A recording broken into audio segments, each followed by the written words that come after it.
side of those main doors. And I think that's it. If you're joining virtually, just mute your lines so that there is no background noise. And as a reminder, Vivian, we will do the roll call vote.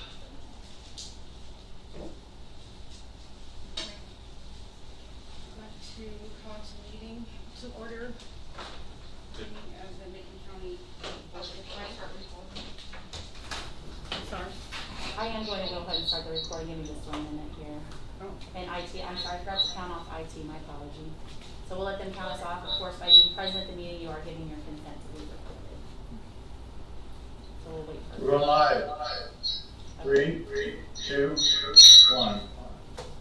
Okay, good afternoon. We would like to call to order the meeting of the Macon County Board of Health for Tuesday, July 20th, 2021. Roll call vote, please. She is going to be covering that for us tonight. Candace Clevenger, Vivian Goodman, Here. Jan Hack, Here. Debbie Hill, Here. Dr. Brett Jerger, Here. Susan Kraus, Dr. Venkat Menengati, Dr. Janet Patterson, Here. Mark Scranton, Here. Dr. Laura Zimmerman. Here. Okay. Thank you. Are we going to do the hearing piece first? We'll do the approval of agenda topics and public comment and then move into it. Okay. Okay, so I will entertain a motion to approve the agenda topics. So moved. Second. Thank you. Roll call vote. Candace Clevenger, Vivian Goodman, Approved. Jan Hack, Approved. Debbie Hill, Approved. Dr. Brett Jerger, Approved. Susan Kraus, Dr. Venkat Menengati, Dr. Janet Patterson, Approved. Mark Scranton, Approved. Dr. Laura Zimmerman. Approved. Thank you. Is there any public comment? I did not receive any via email. We do have a member of the public here. Would you like to say anything this evening? No, thank you, not yet. Thank you. Okay, great. All right, so we will move on to the hearing on the appeal while it's in.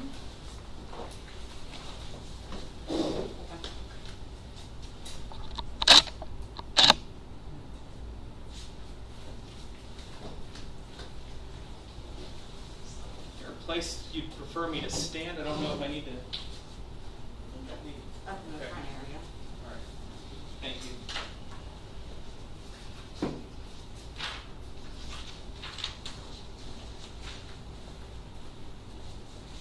Thank you, members of the Board of Health. I just wanted to briefly, present an opening statement. If you don't already know me, my name is Mike Baggett. I'm an assistant state's attorney at the state's attorney's office. I'm serving as prosecutor on this case tonight. What we have here is a violation of the food sanitation ordinance, and specifically with respect to Wits End located on William Street. This is alleged to be the third violation within a 12-month period, resulting in a revocation by the administrator.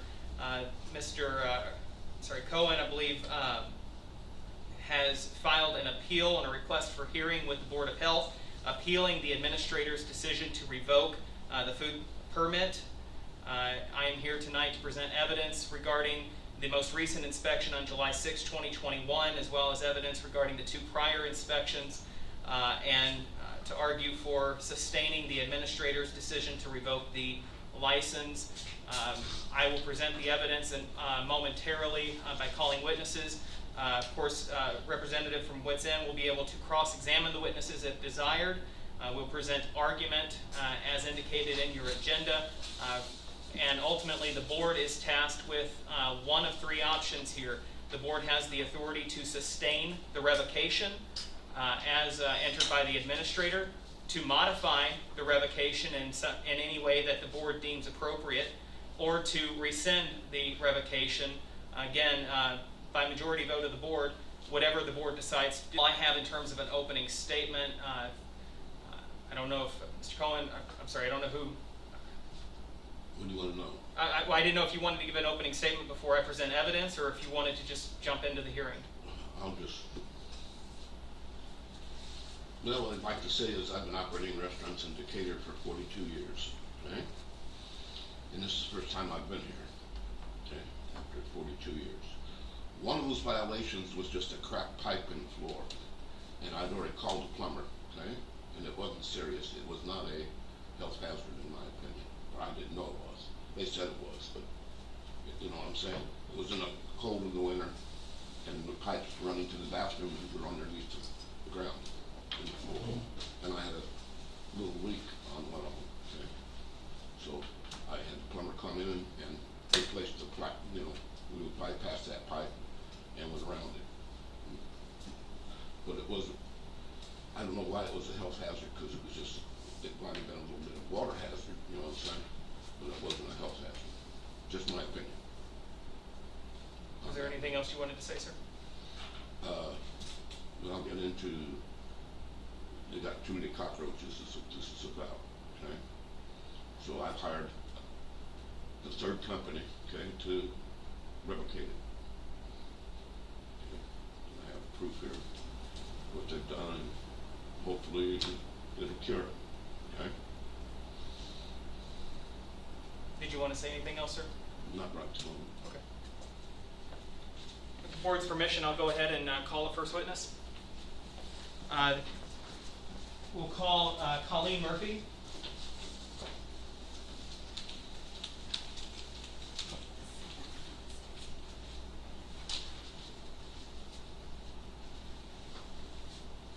Would you state your name for the record, please? My name's Colleen Murphy. And how are you employed? I am a health inspector here at the Macon County Health Department. And I'll just make sure the board members know if you can't hear anything because I'm facing away from you, or if Ms. Murphy, the mask can't be heard, please let me know. Don't let us get too far into it. Mike, I think everybody's going to need to speak a little louder. Okay. It's Okay. borderline. And let's just kind of go through that again. Will you state your name again? My name's Colleen Murphy. And what is your occupation? I'm a health inspector here at Macon County Health Department. How long have you been employed as such? 8 months now. And what are your duties, or some of your duties, as a health inspector at Macon County Health Department?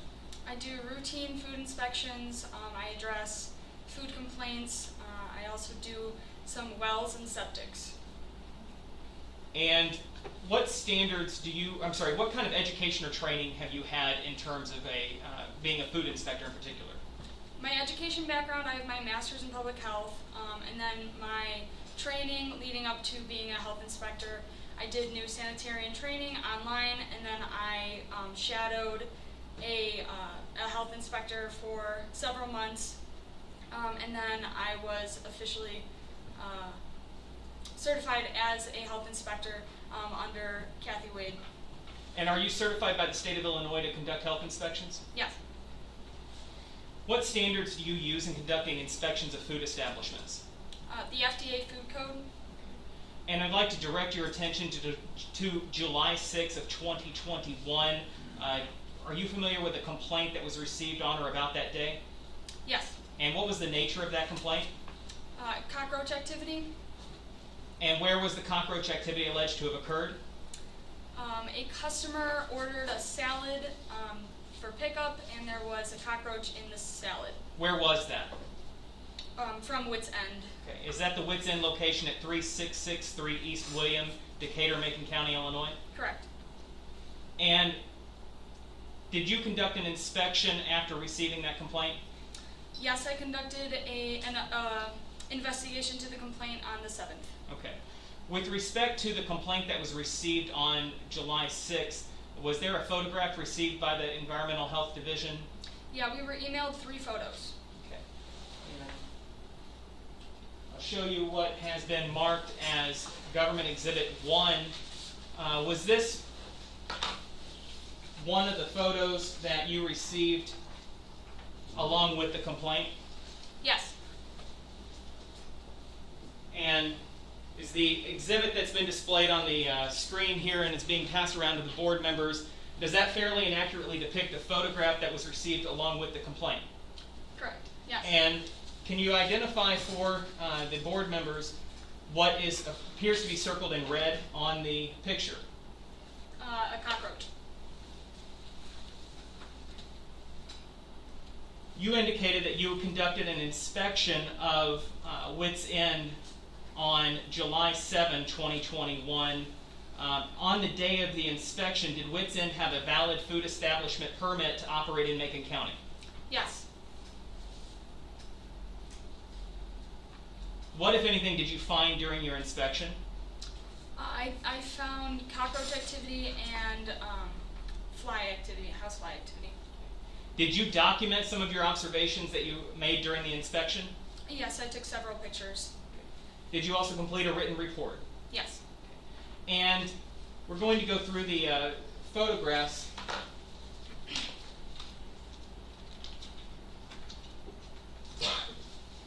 Which I have labeled as Government Exhibits 2 through 20. I'll pass around hard copies for the board to look through, and I'll also display them here on the screen.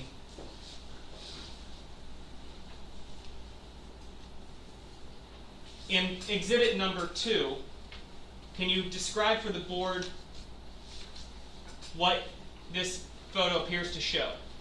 Yeah, so this was near the drive-through window. There's the baseboards, floor baseboards, similar to what you see on the floor here. What I did, I saw it pulled back a little bit, so I pulled it forward, and 3 or 4 cockroaches then scurried in different directions, one of which I was able to get a photo of. Can I ask you a question? Not, sir. I'll complete my examination. You'll have a chance to ask her questions when I'm finished. And with respect to the area circled in red, what does that? Why is it circled in red? There's a cockroach there. In picture number 3, what is this? That's a cockroach. Okay, thank you. And what area is this within the restaurant? This was also underneath the drive-through window. On picture number 4, what area is this within the restaurant? This is the pizza dough making area. This was right underneath the pizza dough machine on the countertop. And is that also a cockroach there? Yes. Circled in red? Yes. Picture number 5, what area is this? This is the ticket window near the salad bar wait station that connects to the kitchen. And is it a cockroach that is circled in red there? Yes. In picture 6, what area is this? This is the wall by the back door near the pizza prep area. And it's getting a bit repetitive, but circled in red, is that a cockroach? Yes. And picture 7, what area of the restaurant is this? This is the same area by the pizza prep area. This is a different set of pipes, though, than picture 6? It was along the same wall. Okay. And that is also a cockroach circled in red? Yes.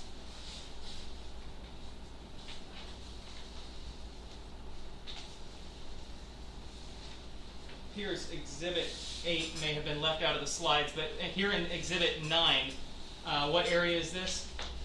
Same area by the pizza prep area. And is this multiple cockroaches circled in red here? Yes. And picture 10, what area is this? This is on the floor by the salad prep area.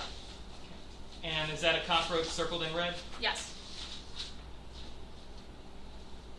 Okay, we have apparently 2 exhibit 10s. The first one, and I'll just say this for the record, appears to be a baseboard going up flooring and then wall. And then in the second one, this appears to be over some type of work area with blue interior. Now, what area of the restaurant is this? This is that same ticket window right above the ticket window that connects the kitchen to the wait station. And are these both cockroaches circled in red? Yes. And picture 11, what is this? This is a fly strip that is pretty full. This was taken in the dish area. And picture 12, what is this? Again, another fly strip taken between the dish area and the pizza area. And picture 13? Another full fly strip. Picture 14, what area is this? This is on the floor near the salad prep area. And that's a cockroach circled in red? Yes. Picture 15, what does it appear to be? This is a fly strip that's full above food. That is the pizza prep area that I've been referring to. And that's the white machine on the lower left-hand corner? Yeah, so the white machine on the lower left is their dough machine, and then right under the strip there's some kind of slicer. And picture 16, what is this? That is a picture of a cockroach in a hole in one of the cinder block walls. Picture 17, what is that? That is a fly landing on the dough machine. And picture 18, what is that? These are cockroaches. There's, I would say 5 moving ones. It's hard to tell in the picture, but they were moving. And this is in between a wall, between the kitchen area and the wait station. Picture 19, what is that? These are 2 live cockroaches on their spice rack. And picture 20, what is this? It's a young cockroach also on their spice rack.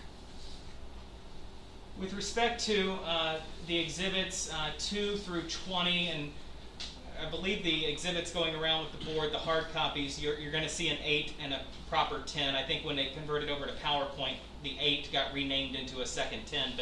But exhibits 2 through 20, do those, you took those pictures, is that correct? Correct. And do the pictures fairly and accurately depict what you observed with your eyes that day at the inspection? Yes. With respect to the cockroaches that you observed, the cockroach activity that you observed on July 7, were the cockroaches generally alive? Yes.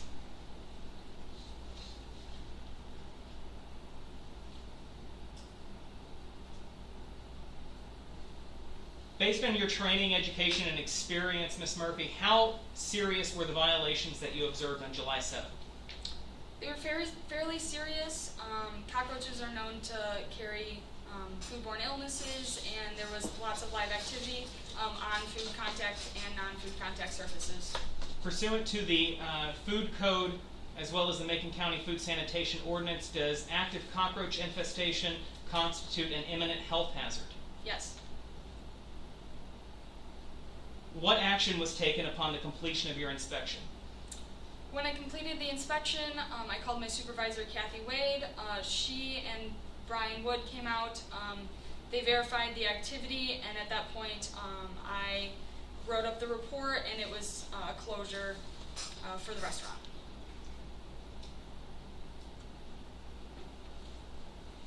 That's all the questions I have. If any of the board members have any questions for the witness, you can ask now, or you can give Mr. Cole an opportunity to ask any questions and then ask after that. Madam President. I have one for the witness. When was the last inspection done by the health department at this particular business, and did you observe similar results at that time? I will refer this to Kathy because I don't have it out in front of me. I was not the last person to do the routine inspection because it's not in my usual zone. I was just addressing the complaint. But the last routine inspection... The last time that the previous time we were at this facility prior to this was April 5th, and that was on a complaint based on cockroaches. Before that, we were there for a follow-up, March 26th, and then a closure on March 16th. A complaint, a routine inspection, February 24th. A follow-up inspection, November 18th, and that was to the closure of November 17th. What was your findings on April 5th? Say that was your last inspection. inspection? Investigations, the following facts were determined. No live German cockroach activity observed. Inspected the bar, server station, prep, and cook line. Dead cockroaches observed on floor in the bar and the cook's line. At that point, it was suggested to contact pest control to monitor areas and to reduce risk. Continue best practices and proper sanitation of physical facilities to eliminate food source and potential breeding grounds for pests.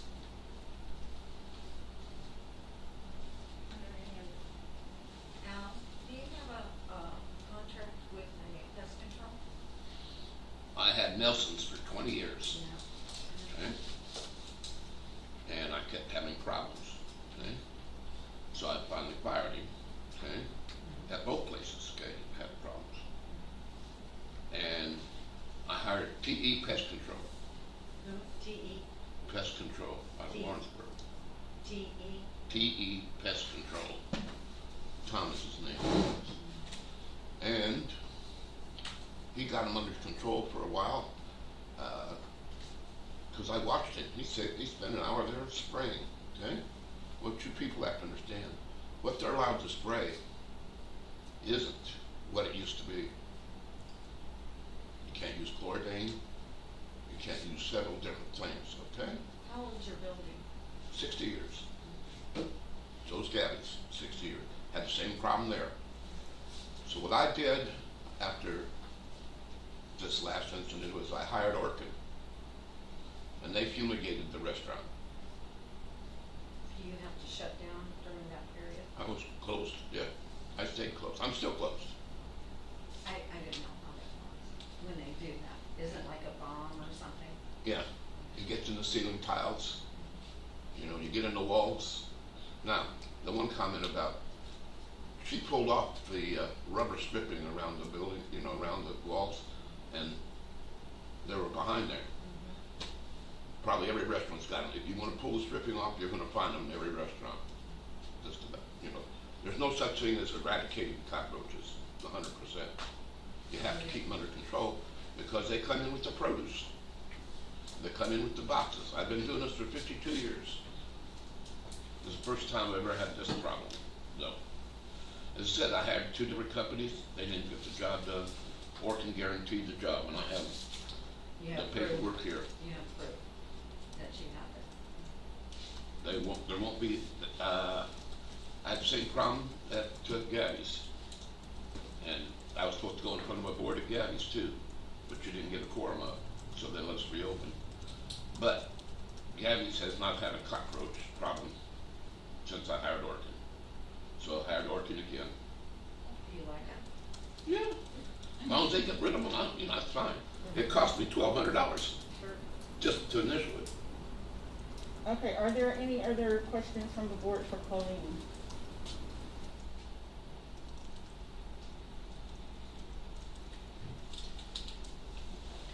Okay. I think Mr. Cohen would have an opportunity at this time, Madam President, to ask any questions of the witness that he might want to ask.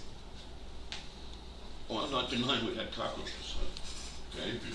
The only one I'm complaining about is the one when you pull the wall out, and you pull the wall off, okay? And on some of these complaints, when you fire somebody, they get a complaint about cockroach activity from an ex-employee. Yeah. So they weren't all a true basis, okay? Yeah, it's our responsibility to address all complaints that come in, even I if it's know. from a disgruntled employee or But this former employee. particular one was a salad. I Yes. think it was a DoorDash delivery. Yes. It was a delivery. They didn't pick, you understand what I'm saying to you? They left the restaurant before they caught it. That may be true, but the It findings. may be in the person's car. You understand what I'm saying to you on that particular one?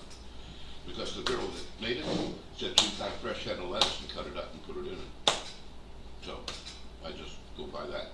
I'm not saying it wasn't our fault, because yeah, we had other problems. I've since stripped the whole restaurant. Okay, well, that's another issue, okay? Nobody got any questions for me? That's all I had. I didn't intend to redirect on the witness, Madam President, so I'm ready to call my next witnesses. Okay. Thank you. Ms. Wade?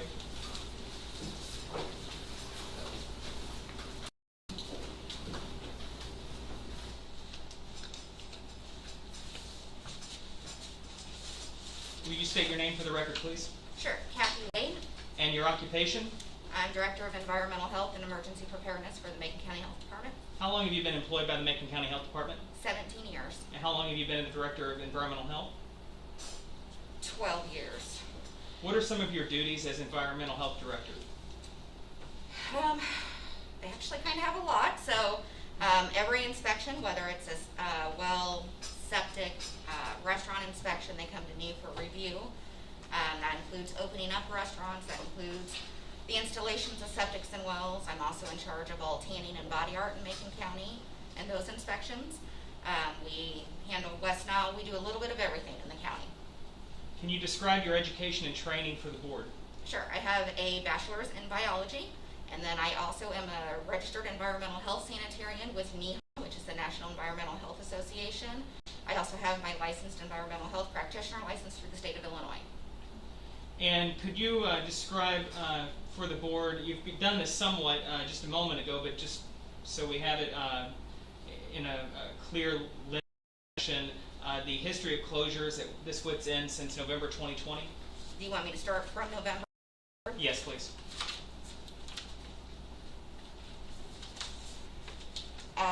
So Jerry Brown, who is a certified food, I forget his full title, also certified through NEHA, did the routine inspection on November 17th. At that time, he noticed that their walk-in cooler was out, not holding temperature, and that they also had a cockroach infestation at that time too.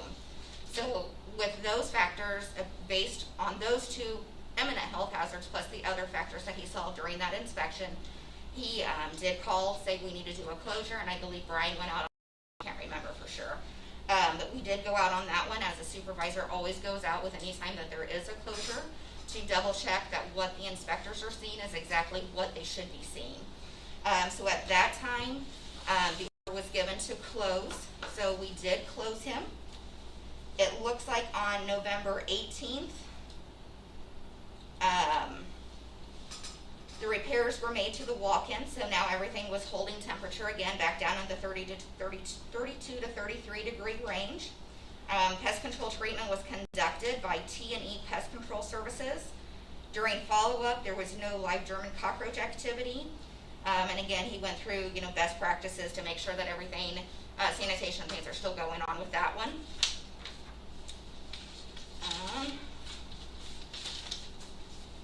The next routine inspection was February 24th. Just, I'm sorry. I'll pause for just a moment, Ms. Wade. You indicated that there was a follow-up inspection, there was a remediation on the 18th of November. Was the restaurant reopened on that day? Yes. Okay. Yes. Thank you. So there was a routine inspection done on February 24th, 2021. This was just, I hate to say just a regular inspection, but it was a regular inspection, what we typically see in restaurants. Unopened drinks observed on the prep table, tray of raw shell eggs observed stored above some ready-to-eat foods. Labels, buckets were not labeled. Bulk container of chicken, breading observed without a label.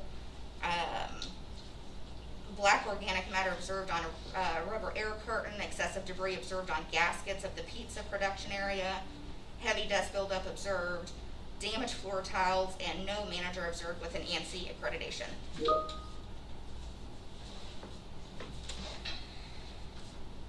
It's not me.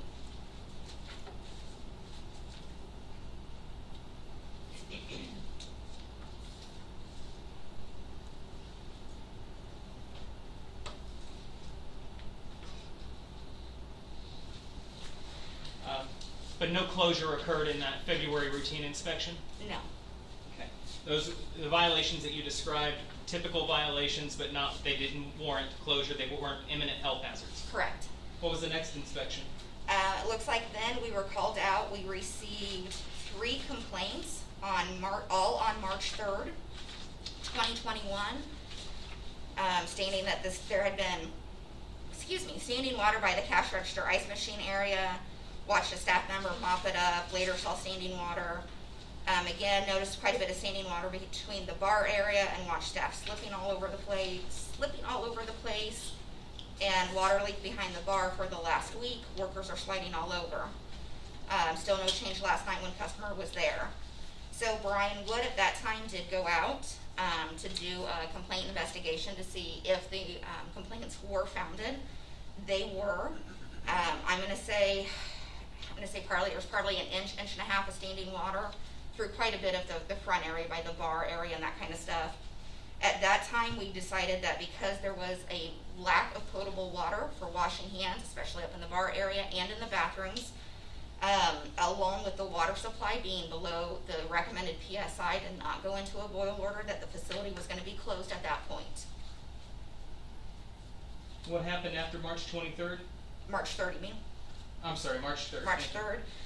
It was at that time that was his second closure within a 12-month period per ordinance. It says that at that time he has the right to appeal and request a hearing from the Board of Health. I think we may have left out a sentence there. Oh, so sorry. Based on the March 3rd closure, the administrator issued a revocation order. Is that accurate? That is correct. And then after the revocation order, Mr. Cohen made an appeal to the board to have the revocation heard, similar in fashion to what we're here for tonight. Correct. Is that correct? Yes. What happened after Mr. Cohen asked the board to hear his appeal? We were not able to get a quorum through our Board of Health, so the administrator rescinded the revocation. What date did that occur? March 16th. I don't remember that. And then what happened after March 16th? March 16th, Brian Wood went back out to the facility to allow Mr. Cohen and Woodson to open back up. Okay, and what, if anything, has happened since March 16th? We have had they did a follow-up inspection on March 26th, which would have been the 30-day follow-up from the routine inspection in February. Shows that previous violations, some were corrected, some were not. They were all repeat violations then. And then on 4/5 is when, I should say, on 3/31 we received the complaint that there was cockroach activity. That was investigated on March 5th to where he did not see any live German cockroach activity at that time. You said March 5th. Did you mean April 5th? I meant April 5th, I'm sorry. That's okay, thank you. I'll put the glasses on next time. April 5th, he did just a complaint investigation, no live cockroaches at that time. He did notice some dead cockroaches. And then we fast forward to the one on July 7th, which was a complaint investigation. And then, of course, that resulted in the closure. That is the reason that we're here tonight. Is that correct? Correct.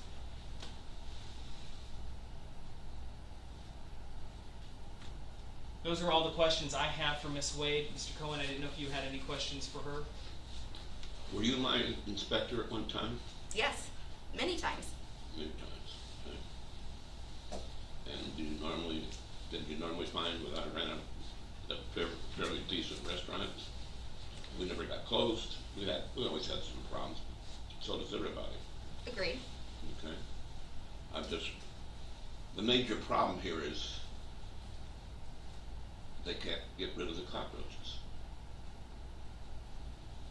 There's two companies that I hired, okay?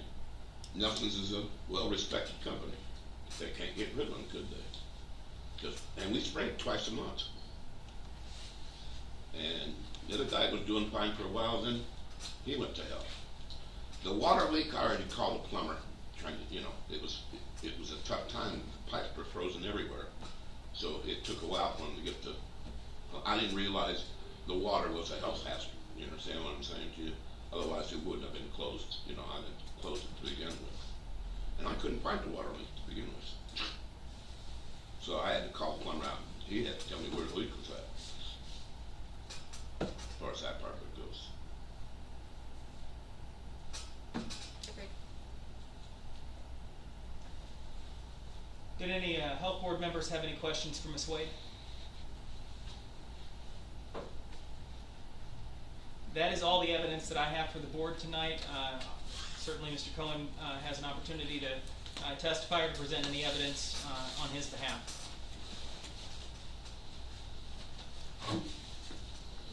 Okay.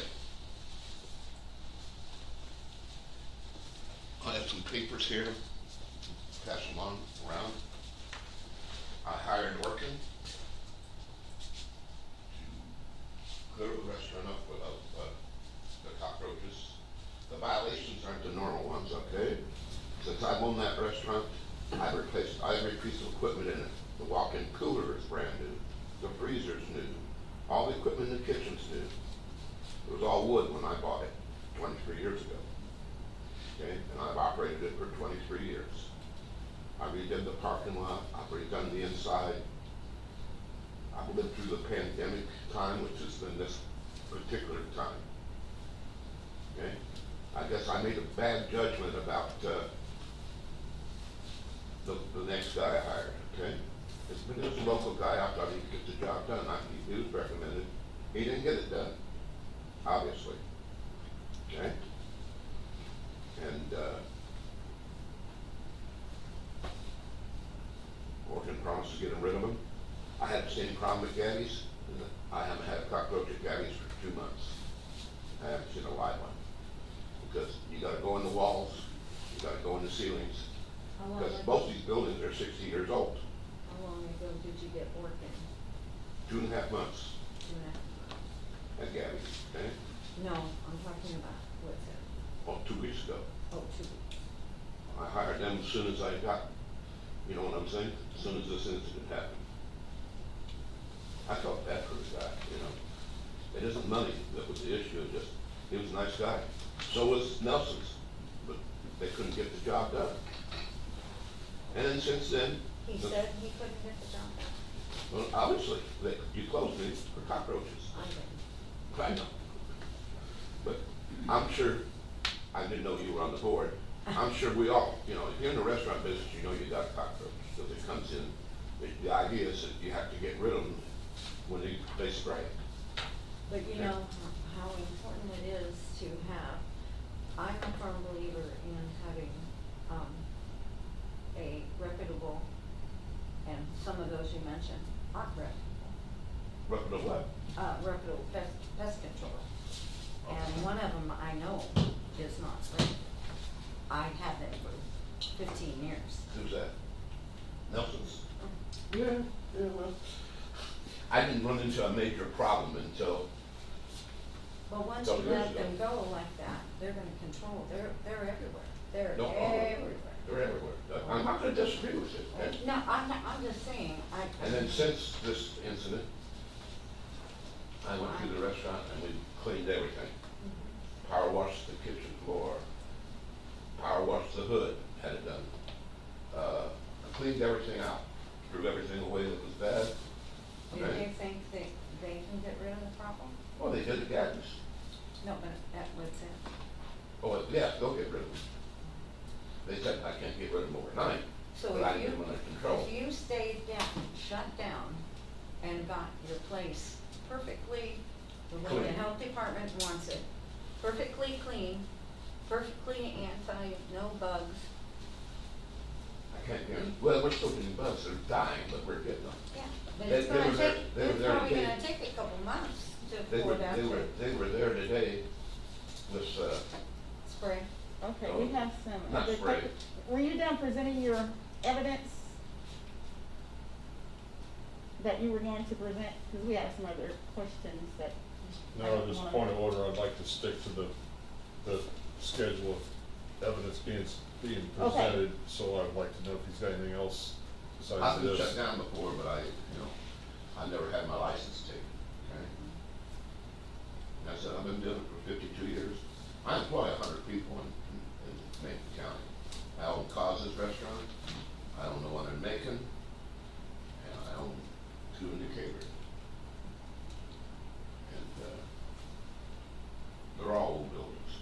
Oh, yeah. I renovated the old 51, okay? And we had a little problem down there too, so we hired Termex down there. Okay. Or Are you done presenting on this particular, on Okay. what's in? That's fine. So that we can ask questions if there are Sure. any? You can ask me a question. I mean, I wanna make sure, I just wanna make sure that you're done, but we wanna stay on the problem at hand, so.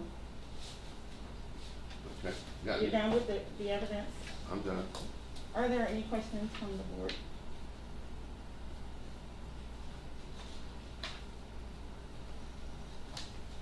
Mr. Daggett, do you have any questions? I have no questions, Madam President. Mr. Cohen, I didn't know if you had any other witnesses or evidence to present to the board tonight. Just some pictures on my phone of where we cleaned. Okay. I can find it. That'd be good. Do you have, I'm sorry, Mr. Cohen, I'm gonna have to ask though, do you have them in a way that you can give them to the board? Because we're trying to create a record here tonight, No, I don't have any way to. and they're required by law to be able to put that into a file so that they Okay. can have that later on if court action or anything like that would be necessary, so. I can get them for you tomorrow. I gotta go to the restaurant and have it downloaded. I'll leave it to the board whether they, I got a question of Brian. Have you got any other complaints other than the cockroaches? We have not received, you mean since the closure? No, since before the closure, you know. Okay. If I had a problem, I always fixed it, right? Yes. I bought new equipment, you know. I've replaced every piece of equipment in the kitchen except the hood. And out front, I put all new furniture in. I've added on to the building. Okay? So, I guess you could say this cockroach problem got out of hand. You know, Laura? I have a question. How often are you in this restaurant to see these issues, the water and the cockroaches and? every day. So that would be you making the decision to open with these problems? My manager, 3 months ago, broke her, replaced her knee. So I've been without my manager for 3 months. Is that within the, That's Chris. since the Kemp. first closing? I don't wanna do the math. No, she was there for the first closing. She was there, okay. She was there for the first closing. Again, see, I switched companies there and got them under control for a while, and then they're out of control again. That's the basis of this, isn't it? But I've got cockroaches. All my refrigeration works. We don't get people sick, you know what I'm saying? We're storing things right and doing things right, except bugs.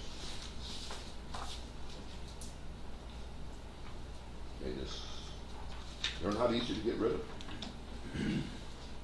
But Orkin guaranteed it, okay? Are there any other questions before we move on? Okay. Like I've owned Gaddy's for 42 years.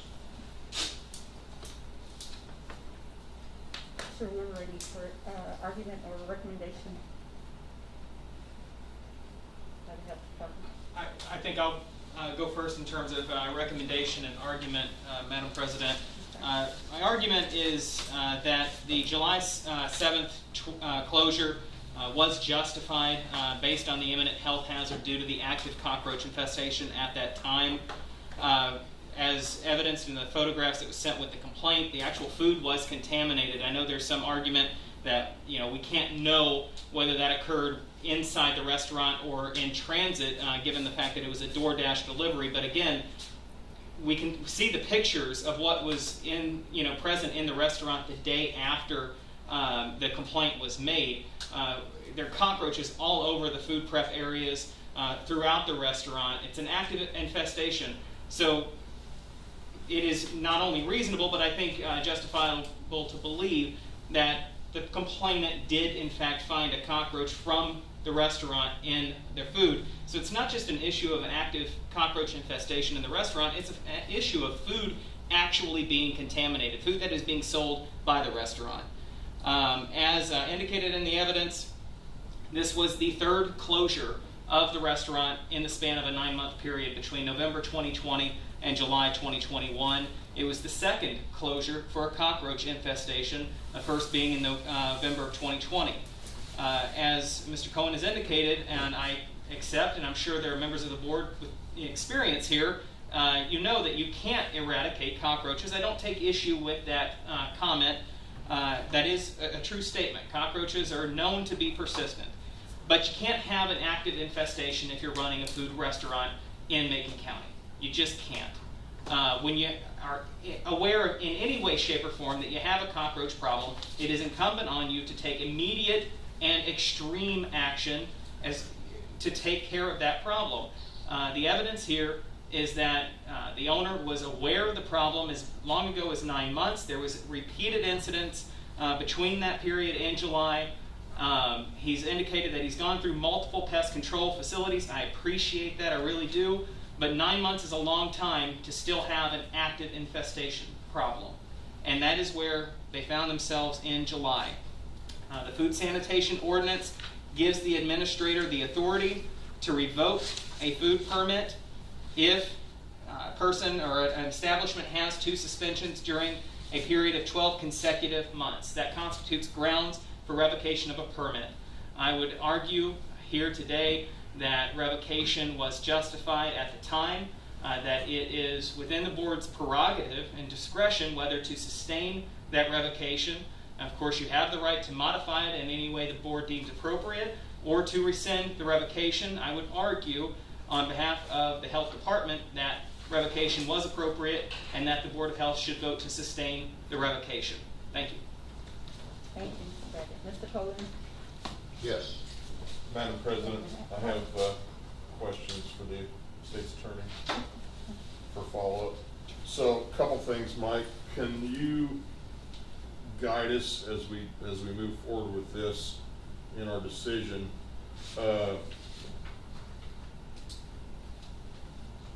If we support a revocation, does that mean that this establishment is permanently closed? Do they have the opportunity to make appropriate, take appropriate steps to make the proper corrections? And do they have the opportunity at some point in time to request a follow-up review by the health department again? I'd just like to know what degree of the actions we take, whether we sustain this or modify it or rescind it, what each one of those things has an impact. And I'd also like to follow with a question, for you to ask Ms. Wade, since it's been brought up that this has been happening at other facilities that have been operated by the owner also, I would like to know, I think those have some impact in my mind, making a decision going forward. What was the results of these other hearings or inspections that were done? I know most recently it was pretty prevalent in the news about the situation in Macon. I was under the impression that was owned by different people, but since it's been brought up, I'm just kind of wondering if we have something here that the health department feels is a common pattern here. And I'd like some clarification on that, if possible. I'll let Ms. Wade go first. I'm happy to address the first question in a moment, but just so we don't lose track of the question, I think, Ms. Wade. I don't have the exact dates on me. We could look it up on our website, but yes, we did close Woods End 51 because of a cockroach infestation, and we also did close Gabby's of a cockroach infestation. Again, I don't know the exact dates. We would have to look those up. How long were the closures for? Was it short term or was it long term? 2 weeks. Gabby's was longer than should have been, and that was again because we couldn't get a quorum for the Board of Health. But Woods, I want to say, was maybe a week and a half. 4 So we days. got it all cleaned out. It was on a Tuesday. 4 days. Pauline says 4 days. She was the inspector for that one, so she says 4 days. So I apologize. By the way, I do own that one too. I have partners, okay, in all of them, okay? Carl's my partner in the 51. And I've operated that one for how many years we've been there? 20?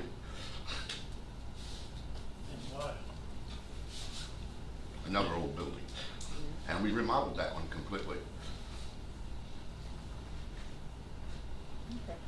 Going back to Mr. Scranton's original question to me in terms of what effect permanency-wise a vote to sustain the revocation would have. As some of the board members may already know, this follows, I believe, last summer's hearing with respect to Popeyes. That was the first revocation where the revocation was ultimately appealed to the Board of Health. Since I've been serving as civil attorney for the county in almost 10 years now, after Popeyes, the Board of Health did vote to sustain the revocation with respect to Popeyes, and after that happened, we were contacted by Popeyes corporate owners to determine what paths forward they might have in terms of potentially reopening. I was asked by Ms. Binkley to look into what options existed legally. I advised her that the county's ordinance is silent as to what type of permanent effect a revocation has. And so because it is silent, because there's nothing in state law that governs or preempts county ordinance, it basically rests with the discretion of the Board of Health in terms of if you do sustain the revocation and Mr. Cohen comes back at some point in the future asking for a reconsideration or applies for a new food license permit, the board would be within its rights to consider that and make any decision that it wants to make based on the facts as they are at that time. You're not, committed to a permanent course of action by any vote you make tonight. A revocation is a revocation. It is the permanent loss of a food license permit. It does not mean, because our ordinance is silent, that he can never obtain, or no one could ever obtain, a food establishment permit to operate at Wits End on William Street in the near future or distant future. So the short answer, and I'm sorry that was a fairly long-winded answer, but the short answer is that you always have the discretion to reconsider whatever action you take tonight. If you do rescind the revocation, there wouldn't be a reconsideration option there unless there is another violation in the future. But if you do sustain the revocation, you can always reconsider that down the road when and if circumstances change.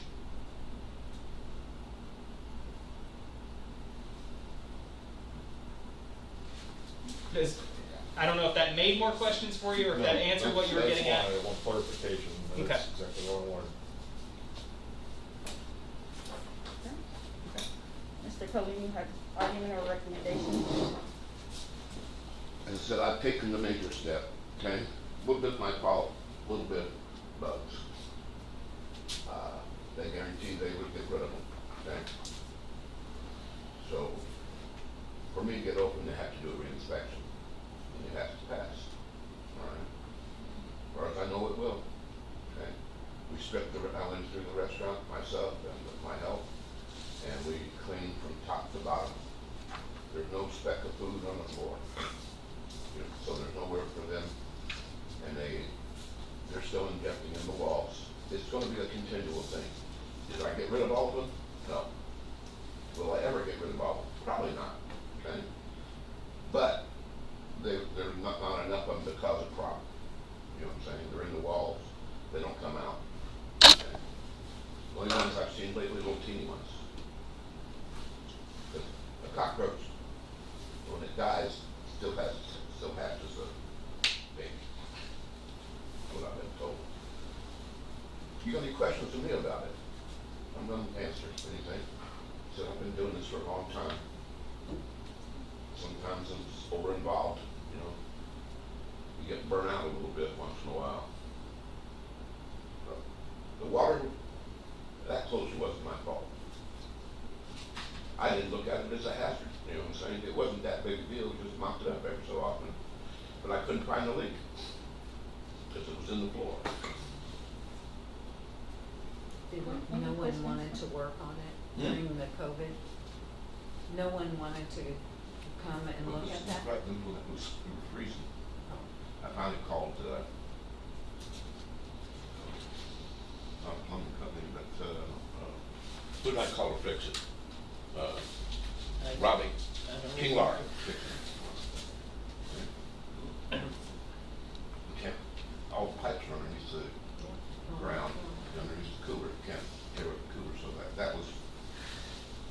That was a closure, you know, Was it I got under the reopened as walk-in soon, cooler? huh? The leak was under the walk-in cooler? Under, the pipes, the water pipes over here, they go underneath the cooler and come on this side. So they had to, they went overhead. And redid it. Any other questions for Mr. Cohen? Thank you, Ms. Cohen. I'd appreciate it if we could stay open, because I also enjoy it, a lot of people. Okay? I promise you, I will not be here again. Thank you. Okay, so we are open for discussion. Madam President, I do have one follow-up question I'd like to ask Ms. Wade for part of our discussion. So Kathy, can you tell me, and I'm not holding you to a really detailed number, but in your opinion, since you and your team review all the facilities in Macon County, what is the percentage of restaurants that get closed on an annual basis due to pest infestation? Is this a pretty frequent thing, or is it a pretty low percentage? No, I think it's in your guys' board report, you'll have to check my numbers. But just this year alone, I think we've had 6 closures, which totals less than 1% of the food activities that we have done this year, showing its closure. That are pest related? No, those are just closures in general. Closures in general, okay. I don't know about specific pest related ones. It's not that frequent. Because as Al said, those places are aware that, they do come in on cardboard boxes with shipments and that kind of stuff, and most places already have those plans and procedures to get that food out as quickly as possible, inspect it, and get the garbage out, so it doesn't happen, doesn't stay within your walls. And what's your normal process for frequency of follow-up inspections after this type of activity's been found? After a closure or just in general for pests? If you go and find something that your mind deems action, but not a closure, and also follow-up inspections after a closure's taken place. Okay, so it's kind of a long answer here. So with the FDA food code, there's 3 types of violations: priority, priority foundation, and core. And that's based on the level of severity that comes with those critical control points. And then with our ordinance, we say that anything that's a priority foundation, such as pest, would be a 2-day follow-up. Priority foundation is a 5-day, and a core could be next routine inspection or even 30 days. Okay. So something with pest, we would typically be back within 2 days.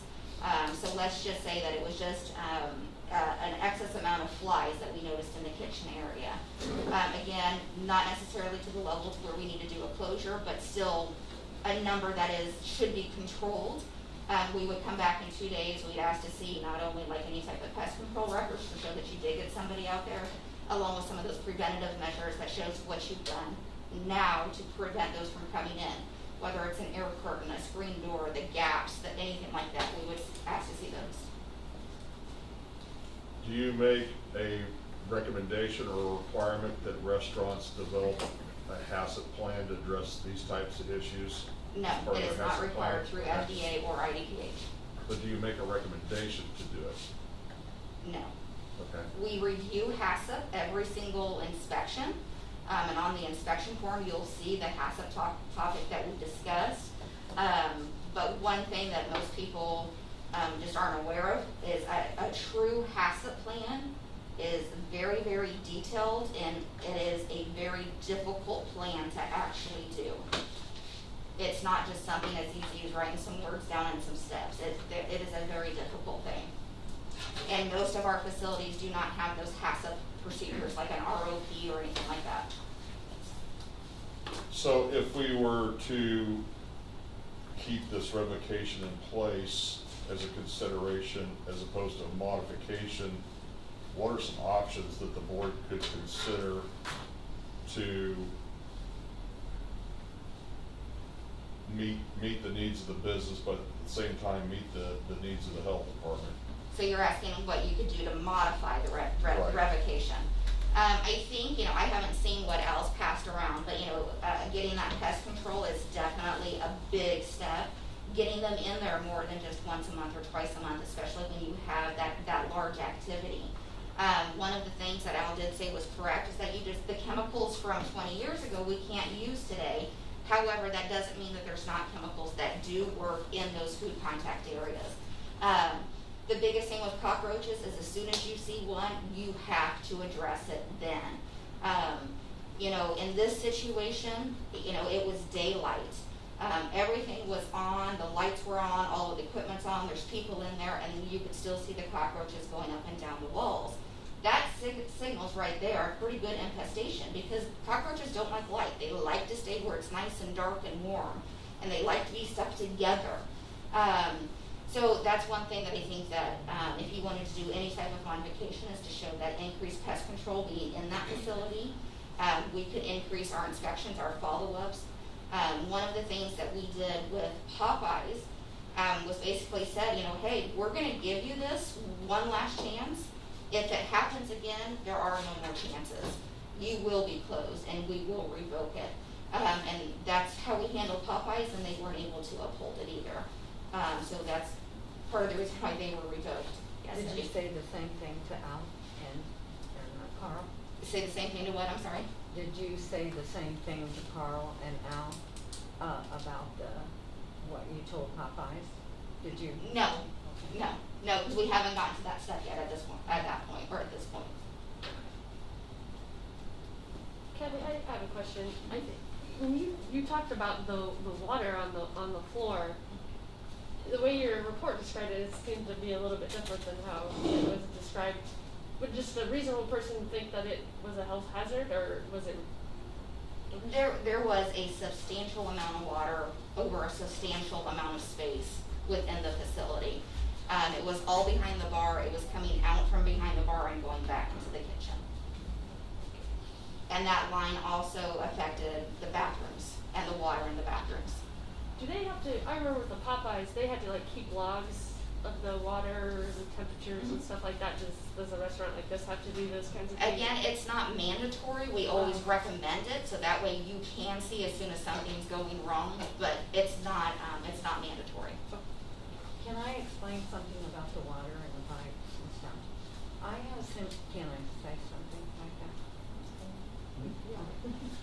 I had a similar situation about water, and my building is an old building. I have a restaurant,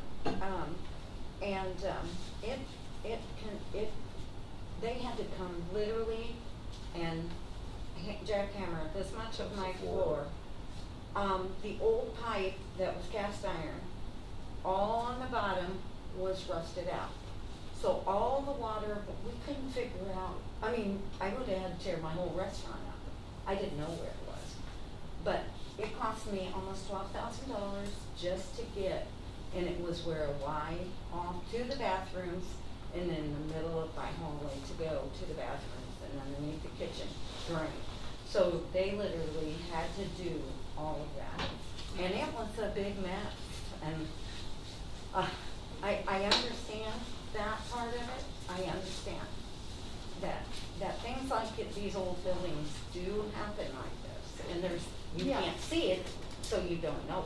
I don't disagree with that. I mean, I can totally understand that. I can understand there being, being on the board for a while. I know sometimes cockroaches just come in, but to me, it's a question of the decision-making process that, I mean, it's on the food areas. Oh, I mean, right. it's everywhere, Yeah. and you're open. There's standing water, and you're open. Having the problem is not the problem. It's clearly being able to see it and then opening. So, I mean, if we modify things and get rid of the cockroaches, that's great, but that same decision-making process is still there, and that's what we saw with Popeyes too. They fixed one thing, but they kept opening because it's the decision-making process. And so, yeah, I don't doubt that old buildings have those kinds of problems. I'm sure you probably weren't open while they had your floor ripped open, so I think that's where my issue with this is that I think any reasonable person would see that amount of cockroaches and think, hey, maybe I shouldn't make food today on this stuff. I mean, I think that's just a basic level that we should be expecting our restaurants to reach. Other discussion? Well, I don't know how the rest of the board members feel, but I'm somewhat sympathetic, as Debbie said, being a business owner, but at the same time, cleanliness is one of my big pet peeves, doing what I do as a part-time business. I believe if you're involved in any kind of food service to any degree, that keeping a clean environment and a safe environment is first and foremost, in my opinion. I guess my concern, and I'll be honest with you, and I'd like to see how the rest of the board is thinking. I'm really sitting on the fence on this because while I'm sympathetic to the situation of a business being closed down because the board has had a history here of not responding in a timely manner. Twice meetings have been postponed for hearings. We've got 2 recensions with this particular owner of past violations. This is a waste of the administration and staff's time to go out and do their job if the board doesn't react. And so that is bothering me about where to take a position on this tonight, but I could go either way. I could support this as it stands, or I could go with a modified agreement, but there would have to be some very, as Laura said, there would have to be some very strict provisions put in place, because you can't knowingly have a place open for business and allow these type of things to continue, and they don't get that way overnight. It happens over time. The pictures I saw bother me a great deal, the fly strips and stuff, the live activity. I appreciate what Mr. Cohen's doing, trying to find a better, more professional, more qualified pest control company to address these issues, which I know is a challenge nowadays. We all experience problems just trying to find help and trying to get professional companies to come in and do something in a timely manner has definitely been a challenge the last year and a half. So I don't know. I'll be honest with you right now. I'm not sure how I'm going to vote in this matter, because part of me says I think chances have been given. I think if the proper procedures have been done previously with the other hearings not being rescinded, that maybe we could have prevented this from continuing to go on, and it could have been dealt with a little bit sooner. But at the same time, I think it's important to try to afford the business the opportunity to make the corrections. But given the history here, I guess I don't know if this is just prolonging and inevitable at this point. And so I'm really struggling with this, to be honest with you. I would agree with that as well, as what he said, because business owner, well, cleanliness is it, and if you've got something, you got to be on top of it. But on the flip side, want to support businesses big time, especially right now. I mean, we have people employed and everything like that, but like I said, if we do go with the modified one, it's got to be boom, boom, boom, and you got to do it. You got to be on top of it a lot quicker than this. And like he said, even just the pictures of fly strips, I mean, those should have changed. Once they get them, we understand they're there, but cleanliness is a major thing in anything. So.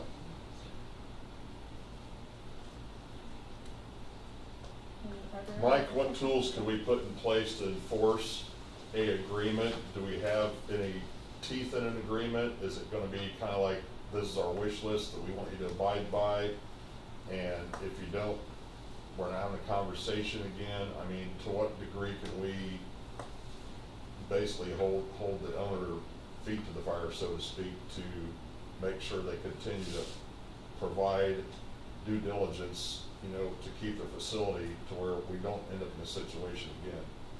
Well, the ordinance does not necessarily contemplate any type of probationary status or conditional status for permit holders.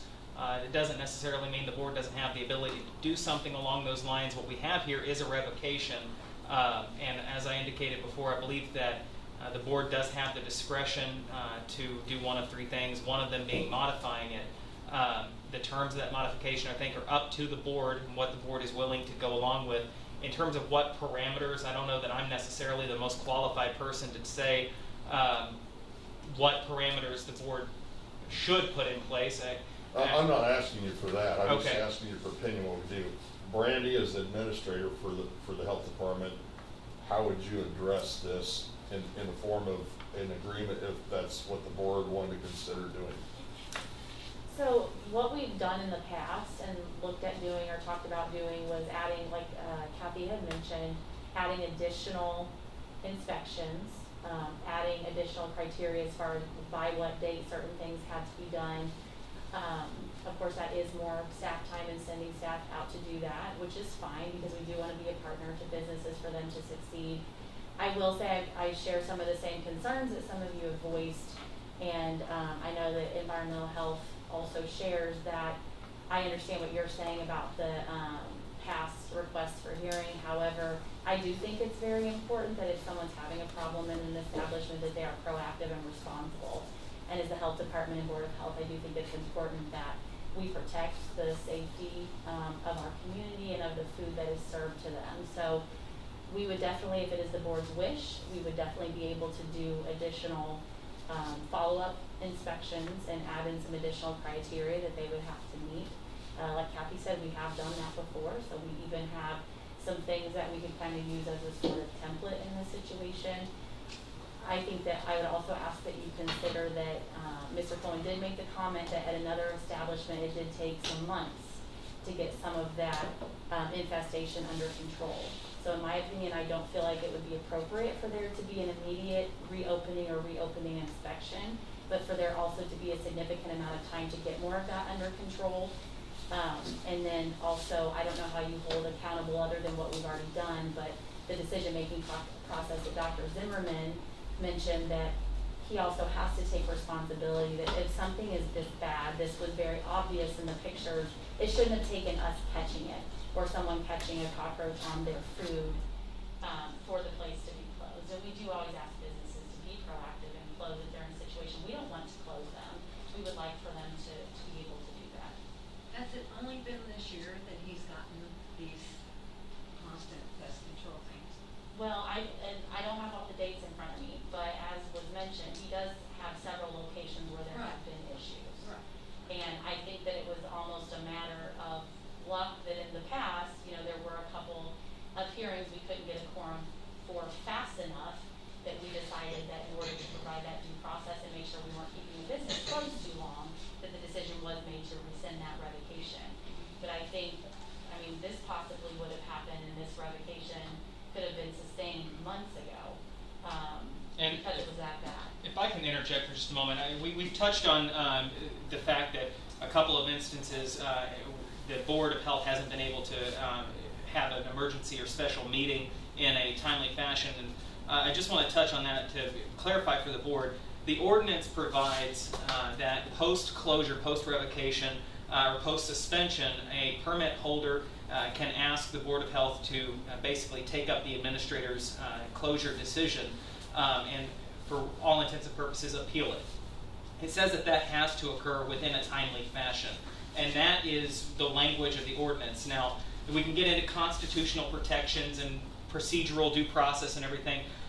It's been on my advice in the last couple of instances, in the last several months, that because the Board of Health was not able to meet on basically an emergency basis after these closures occur, that the administrator's decision would be voluntarily rescinded by the administrator because the Board of Health was not able to provide that post-deprivation hearing to the permit holder as required by the ordinance and in a timely fashion. But that is the operating concern here, a timely fashion. What is timely? The Supreme Court hasn't quite answered that question in 200 years, but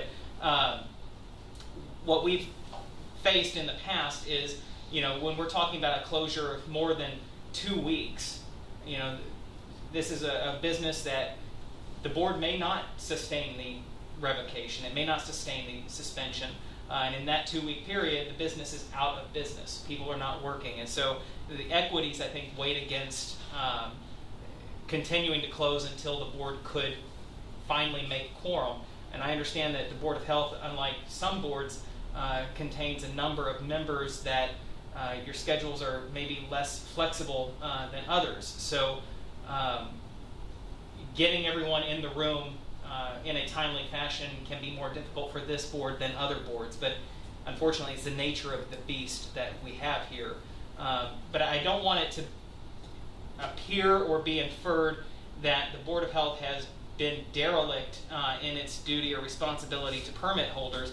It's just that push come to shove, if we can't get a quorum available within a 2-week window, it seemed more fair to get the business back up and running with basically a second or a third chance than it was to just shut them down indefinitely until the board could finally meet and consider their appeal. So I don't want the board to think that anything inappropriate was done in the past. It was just, those are the reasons why the rescissions occurred previously. I appreciate those comments, Mike, but my issue in this particular subject, which I don't think right now is the appropriate time to discuss this, but we've done this 3 times in the course of the last year with the same business, and they've been shut down for over 10 days, and I don't think that speaks well, because we have a responsibility as board members. It's one of our obligations when we take this on. But that being said, I think that, Madam President, we should make a decision here, or ask to close discussion and take a vote on how we move forward. Is there anyone else that wants to add anything before we close? The discussion is during open, isn't it? Yes. There's no provision in the Open Meetings Act to have any part of this discussion in closed session, so all discussion would be open, all votes would be open, of course. No, I Is think Captain we still meant over to. there? Oh, close. Yes, Kathy's still. What is the effective frequency when you see something like this in consideration of maybe suspending this or modifying this? What is the frequency that's really practical and beneficial in regards to pest control? Is it something that can be done on a weekly basis to nip it in the butt faster, or what is best practices, I guess, from that standpoint? You know, to be honest, I think it's gonna be a case-by-case situation as to what you're dealing with. You know, this instance, we're not just dealing with cockroaches, we also have the fly issue. So it's gonna be a dual pest control trying to handle both of those situations. But really, I think it's gonna be a case-by-case situation. Can it be dealt with in a 30-day period effectively, to where you and your team are comfortable just going in there and saying, we don't see any signs of activity and we think this looks okay? Possibly. Okay, but not definitely. I can't I answer know, definitely I'm not on trying, that I'm one. not trying to nail you down to a date, I'm trying to get a feel for timeline, because we're already, his paperwork, I think, indicated that he had working there on July 7th, which was basically the day that The he was day that we closed closed. down. So how many times have they been there? 4. They've been there 4 times in the Let me last put it 3 this way. weeks. They came in and baited, what they call baited, okay? Then on that Monday, they brought 3 guys in and fumigated the whole building. In the ceilings, in the walls. You know what I'm saying to you? Then they baited twice since then. Baited means they not spraying, they're injecting into the walls and so forth. So they've been there 4 times in the last. Have they given you an opinion how long they think it would take them to get this under control? Under control, less than 30 days. Totally, 3 months, he said. And they'll wipe them out completely. Like I said, they've been there a little over 2 months at Gabby's. I have not seen a cockroach in 2 months. And they used to crawl up the walls. And that building's older than the other one. Okay. I had, you know, so, to tell the truth, I wouldn't care if they come inspect the restaurant this week again. See if they can find them. If they did the job, was good, all they're gonna find is dead ones. Okay, before we take a vote, I will just go ahead and add my thoughts. I agree with, you know, a lot that's been said, particularly what Dr. Zimmerman said about broad daylight. You know, when you have cockroaches crawling all over the place in broad daylight, that's a huge problem. The fly traps, there's no way there should have been full fly traps hanging over food prep areas and not changed out. It doesn't sit well with me, I'm sorry. I will, you know, I understand businesses need to be open, you know, everyone needs their jobs these days, but I would definitely not vote to, you know, just open right away with what's going on or with the evidence that was presented. So that's just my thought.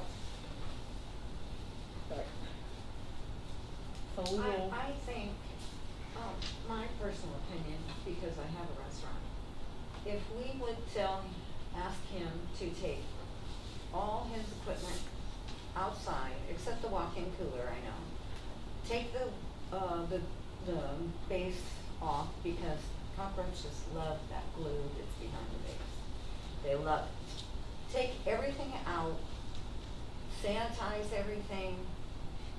Would you be willing to do that? We already did it. Okay. Power wash the tables, because they like going under here and doing little things, you know. All my equipment's stainless, so we took it outside and they cleaned it. They flipped it upside down and cleaned it. And with the power washer. And with hand sanitizer. But yeah, they did that already. They did that. I think that's all great, but the fact that the permit had to be revoked to have any of that happen, I think it, again, just speaks to the decision-making process. So I think unless somebody else has anything to discuss, I'm gonna make a motion that we sustain the revocation. So we will take the vote. There needs to be a second to the motion. I'll second it. Okay. Sorry about that. We have a vote, please. Vivian Goodman, Sustain. Debbie Hill, I don't know in this case, he is a grandfather to my cousin. I've got some personal things with that. I just really don't feel that I can vote on that. I'm sorry. For the record, I think we would record that as present. Ms. Hill is present, has participated in the discussion and the hearing, but it's effectively an abstention, but it won't count toward ayes or nays. Jan Hack, Ms. Hack, I'm sorry. So it would be a vote, an aye vote would be to sustain the revocation, a no vote would be to do something other than sustain the revocation. So modify it or rescind the revocation. Aye. I'm sorry? Aye. Okay. Dr. Brett Jeter, No. Dr. Janet Patterson, Aye. Mark Scranton, I'll vote no. and Dr. Laura Zimmerman. Aye.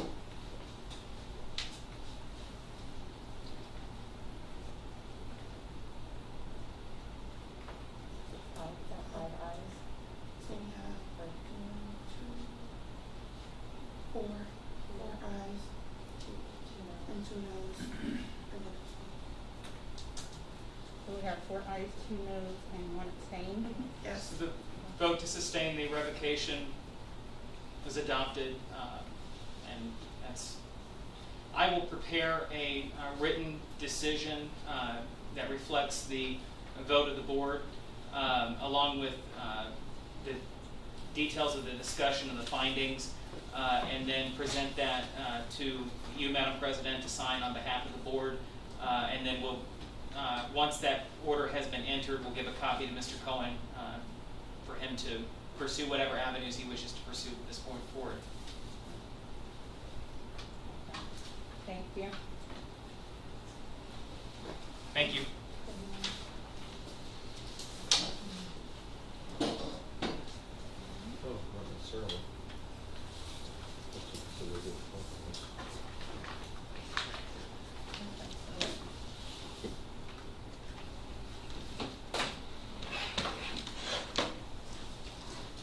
Okay, that concludes our hearing. We will move into our Board of Health meeting. Randy, do you have extra copies of the, I didn't get one when you came in. Of the packet? Yeah, Yes. sorry. I just asked that earlier. But His paperwork, there it is, I think. Mike, do we need paper, oh, did you already leave? Yeah. He's right there. Mike, do we need to make a copy of that for the record or no? The documents he Since it was gave, presented? yes, we'll need to include that in the record. So Mr. Cohen, if they can keep that, we'll put that. We can make a copy, yeah, we need to Okay. make a copy of it. Kathy, if you'll scan the email, then I'll include it in the record. Thank you. Okay. So I will entertain a motion for approval of the previous meeting minutes from June 15th, 2021. Mike gives you the document. Make a motion to approve the minutes. Mike's gonna give you that letter. Second. Dan, was that you? Okay. And a roll call vote. Vivian Goodman, Approved. Jan Hack, Debbie Hill, Dr. Brett Jerger, Approved. Dr. Janet Patterson, Mark Scranton, approved. and Dr. Laura Zimmerman. Approved. Okay, motion carried. Thank you. Brandy, is there communication? Yes, the first thing, I did receive a letter today, just as a notification from Josh Tanner that our site will no longer be used as a polling place. They are doing some consolidation and voters will be notified, but I wanted to let you know we did receive that. I did know that it was coming, I had heard that from him, so we just got the formal notification. And then I would like to do a COVID-19 update. So just to give you a little bit of the statistical information, first of all, we did put out a press release with this, but if you didn't happen to see it, the last variant update that we got from the state was July 8th. And there were, at that time, 237 variant cases in Macon County with 6 types of variants. There were 141 cases of the B117, 84 P1, 6 cases of B1429, 4 cases of B1351, and 1 case of B1427, and 1 case of B16172. And I know a lot of people have been asking if that includes the Delta variant. It does. So just so you all are aware of that in case you didn't see it. Do you know which one is, sorry, Brandy, No, which one is the Delta? When they switched the names, I lost track of which ones was which. The B16172. E16172. Yes. Okay. And we did have a conference call recently that they were talking about the Delta variant probably being the most prominent coming up in the fall and winter with the schools, with that being 70% more transmissible. So it's definitely concerning, something we're keeping our eyes on. We figured it was here, but now we have confirmation from one of the tests actually being run. So the current test positivity, and I did look this up today, is daily was 2.0 and our 7-day rolling average is 1.8, and that is Macon County specific. Our case rate per 100,000 is 29. All county metrics are currently in range, and all regional metrics are in range except for the 8 days of COVID-19 patient increases. We are in the red with that, and that's for the entire region. And then we have been talking a lot about schools. I don't know if you all saw the CDC put guidance out, and then IDPH just last week said that they were fully endorsing that. I did meet with the area superintendents last week to answer some questions that they had, and they kind of talked through with me what they were thinking, what their school boards are talking about. You've probably seen that some school boards and about what the guidance intention was. The guidance intention was that there were layered protections that were going to be used, and if one was removed, it was one, not everything. And so there's some definite concerns throughout the state from IDPH and definitely Macon County that there's going to be, you know, a lot of children not masked in schools that are unvaccinated or unable to be vaccinated. So we have been speaking with the Illinois Association of Public Health Administrators and then also other administrators in the area. We have been putting things out to the school this entire time, kind of what our recommendation is, that we're here for support, we're here to partner with them, what our process will be for contact tracing. We will do that again. We put that in writing out through Regional Office of Education.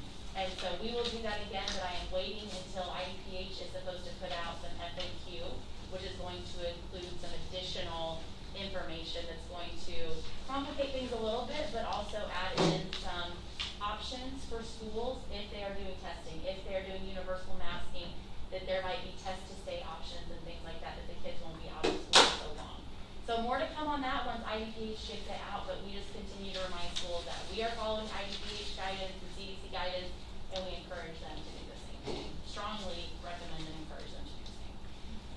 Building measures, we are still being as safe as we can, but we do have everybody in the building, other than of course all of our contact tracing staff who will not fit in the building anywhere. And so that's, you know, been awesome because some of those people have been virtual for quite some time and doing their jobs in that way. So that's definitely a happy moment, but we're still being very careful so that if we do have a case here, that we don't end up in an outbreak situation. And we are now also offering through our nursing division rapid tests for staff. And so that's pretty great because if we have a situation where a staff member needs to be tested, we can do that safely and efficiently for them here. They might still have to go get a confirmatory test somewhere, but at least we can get to step one here. We're doing that curbside so that they're not coming into the building. And other than that, COVID-19 updates, that's pretty much where we're at right now. We have not had a lot of cases, so contact tracing has not been as busy. So we did make some staff changes to decrease hours for people to ensure that we did not have too many people on staff that weren't needed at that time. We do still have a lot of people that are on the team officially, and they are expected to continue training every week.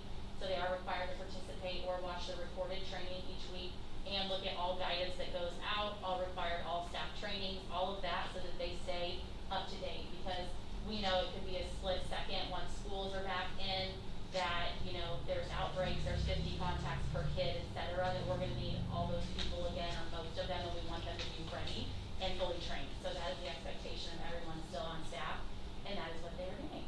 And that is all I have for COVID-19. And before I go to the next thing, does anyone have any questions about any of that? So for clarification then, right now, other than people that have been contact tracing, you've got pretty much all your staff back in-house working then? Yeah. Okay, that's great. Yeah, everybody has been for the most part. We had probably about 20-ish people that were in different divisions where for the most part they were really close to one another and did not have a way to physical or social distance away from one another. So we've worked with the building commission. They put in more plexiglass, they put in some curtains and all types of things so that we could get them in the building. But they do know if the situation changed, that they needed to go back to working remote, that they may have to do that. And we did have anybody that was at home working remote, they were able to still fully do their job.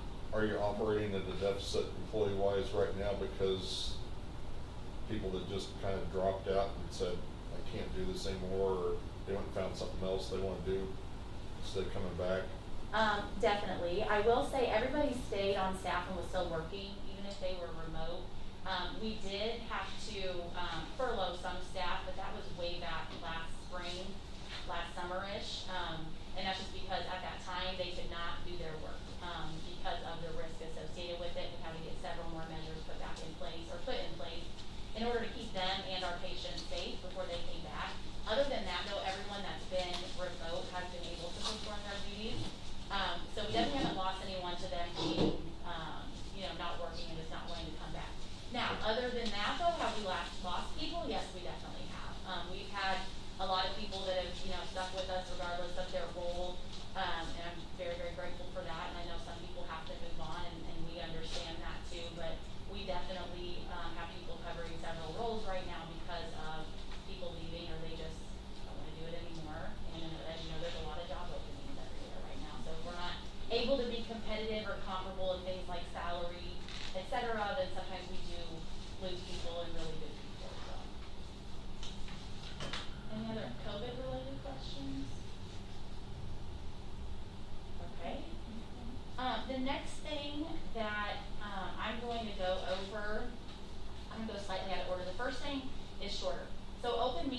Act training for our new board members. You are required, if you're a member, to get that done.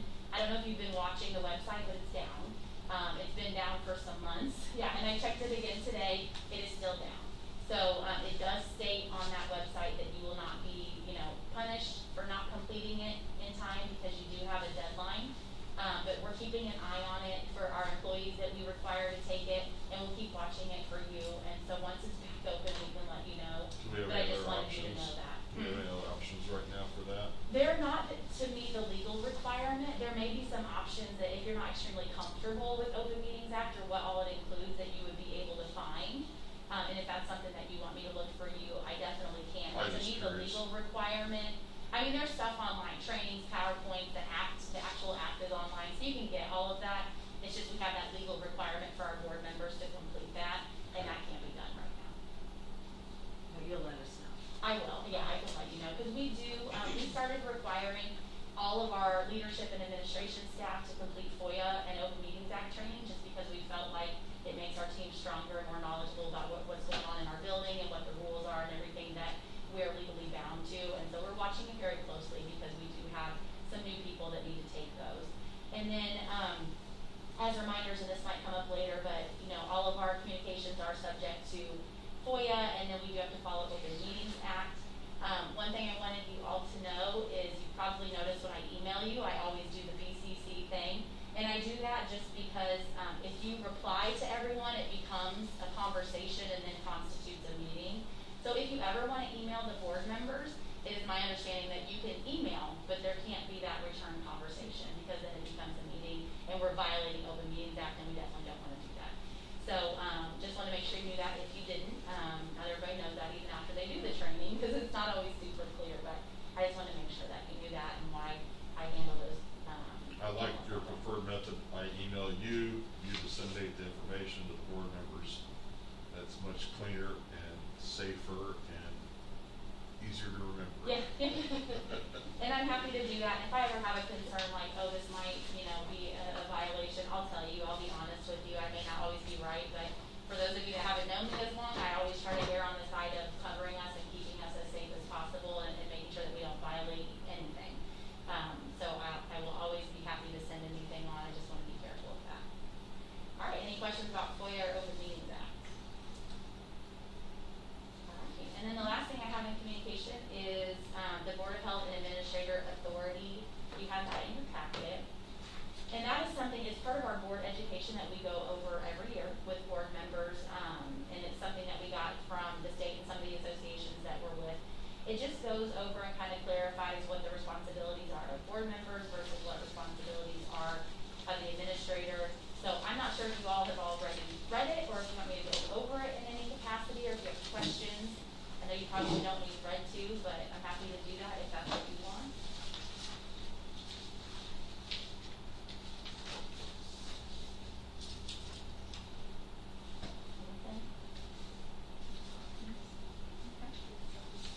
That's all of the items that I have under that. Thank you. We'll move on to presentation and acceptance of financial reports. Okay, and I am going to cover this this evening for Cherie. So you did have this in your packet as well. The first page that I'll go over looks like this. If you have it handy. And so you'll see there at the top, this was as of June 30th, 2021, and at that point, 58% of the year had passed. And the ending fund balance there at the bottom was $4.2 million. And if you want to flip that over, you can see the total revenue, which was $3.7 million, and that is 50.2% into budgeted revenue. The total expenditures further down on the page, $4.6 million, and that is 62.1% into budgeted expenditures. She is planning to begin recording accounts receivable this month in the new financial software. If you remember, we've done that whole process of adopting that along with the county. And so, well, I'll wait till, let me get further down here. Received property tax distribution on July 16th, and that was $937,246. That is not reflected in this report because this report was only through June 30th. And then one more thing to note, the FY20 audit report is complete, and Cherie is supposed to have and share more details next month at the Health Finance Committee meeting, which we will talk about a little bit later, and then also the Board of Health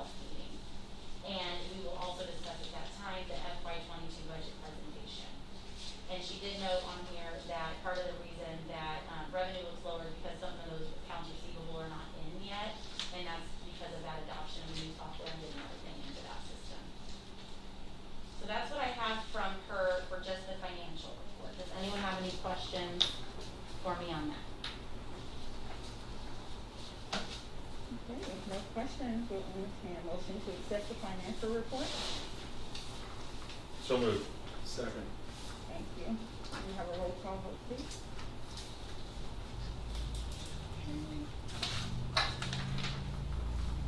Vivian Goodman, Aye. Jan Hack, Aye. Debbie Hill, Dr. Brett Jerger, Aye. Dr. Janet Patterson, Aye. Mark Scranton, Aye. and Dr. Laura Zimmerman. Aye. Okay, motion carried, thank you. We'll move on to review and approval of department expenditures. You have the expenditures in your report. Does anyone have any questions about anything as far as the expenditures? If not, Make a motion to approve. thank you. Second. Thank you. Roll call vote, please. Vivian Goodman, Aye. Jan Hack, Aye. Debbie Hill, Aye. Dr. Brett Jerger, Aye. Dr. Janet Patterson, Aye. Mark Scranton, Aye. and Dr. Laura Zimmerman. Aye. Motion carried, thank you. Grant applications for review. Okay, we have two of these that we would like for you to vote on this month, and they were in your packet. The first one that you'll see, they are both through Starting Point, which is our Aging and Disability Resource Center. The first one is Reducing Social Isolation, I'm sorry, it's been a long year. Okay, Isolation Demonstration Project, and this is from the East Central Illinois Area Agency on Aging. And you can see in the description, this is actually a type of pilot project that we were at, well not we, but Starting Point was asked to participate in because they have been involved in some projects up to this point. So I was really proud of the team because they obviously have been engaged to the point and dedicated to this to the point that they were asked to pilot something. So kudos to them. And so you can see on there, it basically talks about using technology to help address isolation in the seniors that would meet the criteria for this. And so this is a very secure funder. This is where we get a lot of the funds through our Starting Point division. And I would ask that you would approve us to pursue that grant opportunity. Okay. Are there any questions about that grant? Not, can we have a motion to approve? So moved. Second. Thank you. Roll call vote. Vivian Goodman, Aye. Jan Hack, Aye. Debbie Hill, Aye. Dr. Brett Jerger, Aye. Dr. Janet Patterson, Aye. Mark Scranton, Aye. and Dr. Laura Zimmerman. Aye. Thank you. Motion carried. And the second one, Brandy? So this second one is also Starting Point, and this one is stress busting for caregiver of persons with dementia. And you will see there again, it is East Central that is the funder for this one. And this grant would allow us to provide training and education to caregivers that are caring for older adults over the age of 60. So it is a two-person led class meeting for 9 consecutive weeks, and we are asking for you to vote to approve that one as well. Questions about that one? Motion to approve? So moved. Thank you. Second? Second. Thank you. Roll call vote. Vivian Goodman, Aye. Jan Hack, Aye. Debbie Hill, Aye. Dr. Brett Jerger, Aye. Dr. Janet Patterson, Aye. Mark Scranton, Aye. and Dr. Laura Zimmerman. Aye. Motion carried. Thank you. The department division reports are in your packet. Hopefully everyone had a chance to kind of look at those. There's a lot of good work going on. Are there any questions about those reports? I know a lot of the staff is not here because of the Right, yes, hearing yes. that, Some of them are watching. I didn't know how long that would go, so. Yeah. I do have a question though, if I could, for division reports. So Starting Point is applying for a grant, and in the grant application, it is asking how many board members are over the age of 60 and 65 years old. So I didn't want to just hit you with that email, and we don't have to say it out loud in this moment. But if I could either email you or do some kind of little survey to request a response with that, would you all be comfortable with that? Is Joey young? I mean, if everyone's comfortable, that would make it easier for me, but I didn't want to hit you with an email and you'd be wondering, like, is this somebody trying to hack me or what? Clarify, feels like it or actually is. We'll say actually is.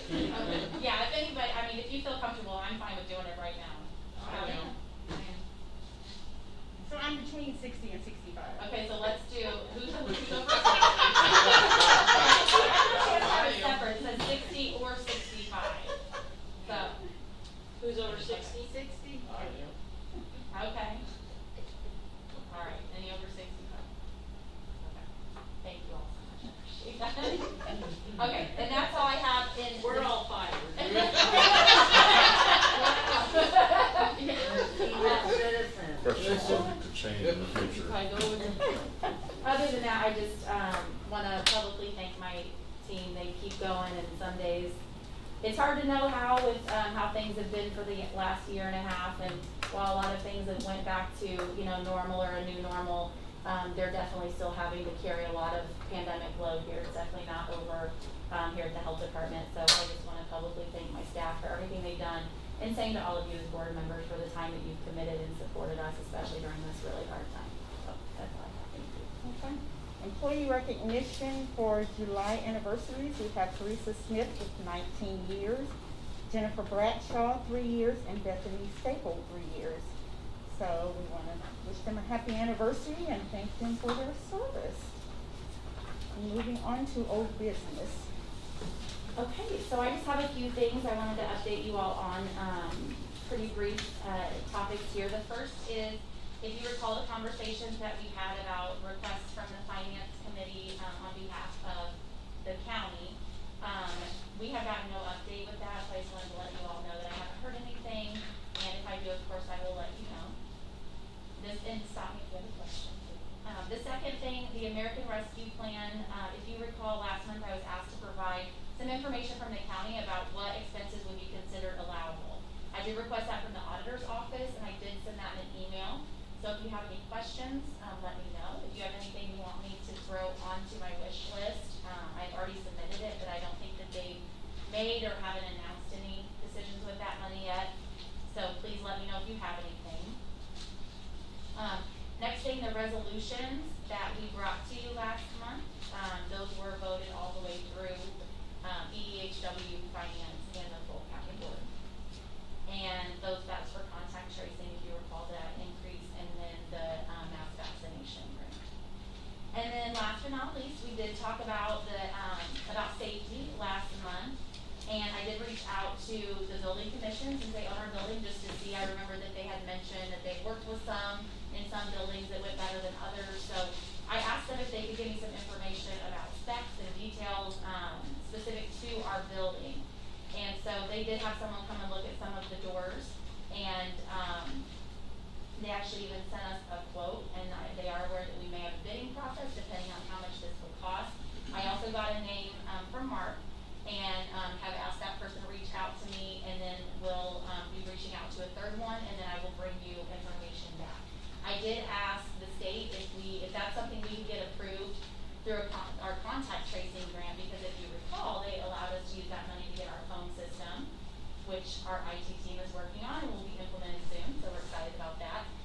And we thought, well, why not ask them about, keyless entry or digital environmental health, and they're not going for that. They want us to use it on staff, even if we won't be able to use it all. And I said, well, you can't blame me for asking. So I am going to, I already put keyless swipe entry in the information that went to the county, the American Rescue Plan. And then I'm going to also ask about digital environmental health. So I did move on that, and we're moving along just to get more information to bring back to you as a board as you had requested. And that is all I have under old business. Okay.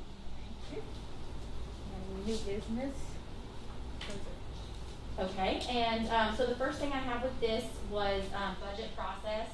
So as I had kind of given you a heads up, we start budget very early through the county because we have a lot of steps to go through. And so we did get our packet last week, I think. We have internal information coming in from our supervisory team to our CFO by August 3rd. Our Board of Health budget presentation is always done via the Board of Health's Finance Committee. And generally we do that right before the Board of Health meeting, and that would be on August 17th. I believe that's the day of it. And we're looking at 4:30 p.m. for that, so I will reach out to the Finance Committee just to confirm that that works. If you recall, that is just a small committee because we can only have so many people on a committee so that we don't violate Open Meetings Act, and I did just look at it, it's August 17th.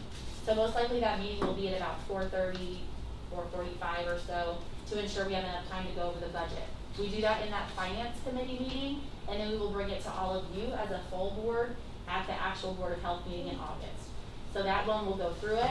You can ask as many questions as you want, and I'm sure you'll be able to answer all of those.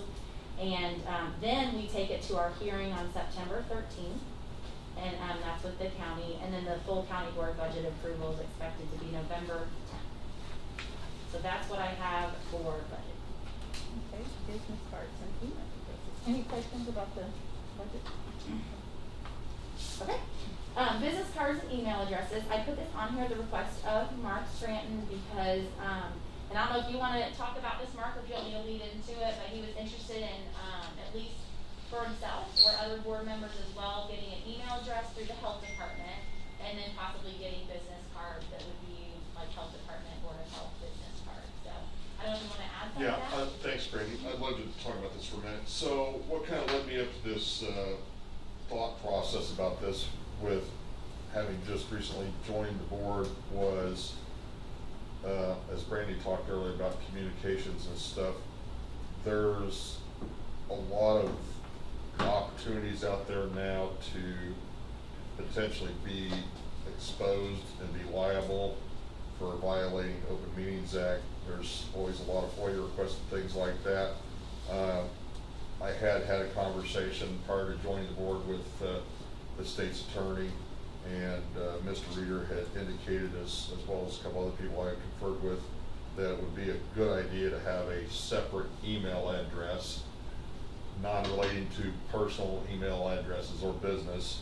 And because of that, what kind of prompted me to think about going this direction was, number one, we're here to serve the community and here to guide and direct and establish policies for the health department. So these communications are specific to these four walls primarily. I think it is a good idea to do that to protect the board on an individual basis, but more importantly, we are all people that are out in the community. Dr. Zimmerman is at school, Dr. Jerger has a practice, Debbie interacts with a lot of people I know in her business, and I do too. So one night I ran into Councilman Cool, and this is what kind of got me thinking about the business card thing. And I said, hey, I got a friend that's got an issue, and I don't know where he should go for this. And he's like, what's the situation? So I just real briefly explained it to him, and we're out at a restaurant. And he's like, here's my card, give it to him, tell him to drop me an email, tell me what his concerns are. I don't know if the county board does this or not, but here's what the concerns are, to drop me an email. And I look at the card he hands me, it's got City of Decatur logo on it, it's got the City of Decatur address, 1 Gary Anderson Drive, it's got his email, it's tied to the Decatur gov dot whatever. So two things went through my mind when I looked at that. I thought, number one, that's a good way to make sure that you're interacting as a government official, public official, that's how you're communicating. But not only that, what I told Brandy, what really meant a lot to me, I think that adds a lot of credibility and professionalism to who we are. We all have different backgrounds and we come from to the board, and we're gonna get stopped from time to time and get asked questions that we don't have the answers to, and we need to communicate that to the staff and administration. And the best way to do that is to do it in a professional manner. We might interact with somebody that we cross paths with in another non-related situation, and like Brandy said, she took me on a tour of the building. I said, I'm thinking you need to do this. Here's somebody I know. I don't want to give up my personal business card or personal information. I mean, I don't mind sharing my phone number. I don't really have an issue with that. But I think it just looks really good to interact with people, plus you have an email address. If we went to a seminar or a trade show, and I'm thinking back when I've served on like the school board, for example, you want to communicate with these vendors or whatever, and you see something, we all go to a conference or something like that, we can't all see the same stuff. We get done, I collect all these things, you wanna pass a card out to somebody and say, hey, follow up. I'm not the person to make that decision, but boom, here's a card, get in contact with me and I'll pass you on the right person. I think it gives us a level of credibility and professionalism.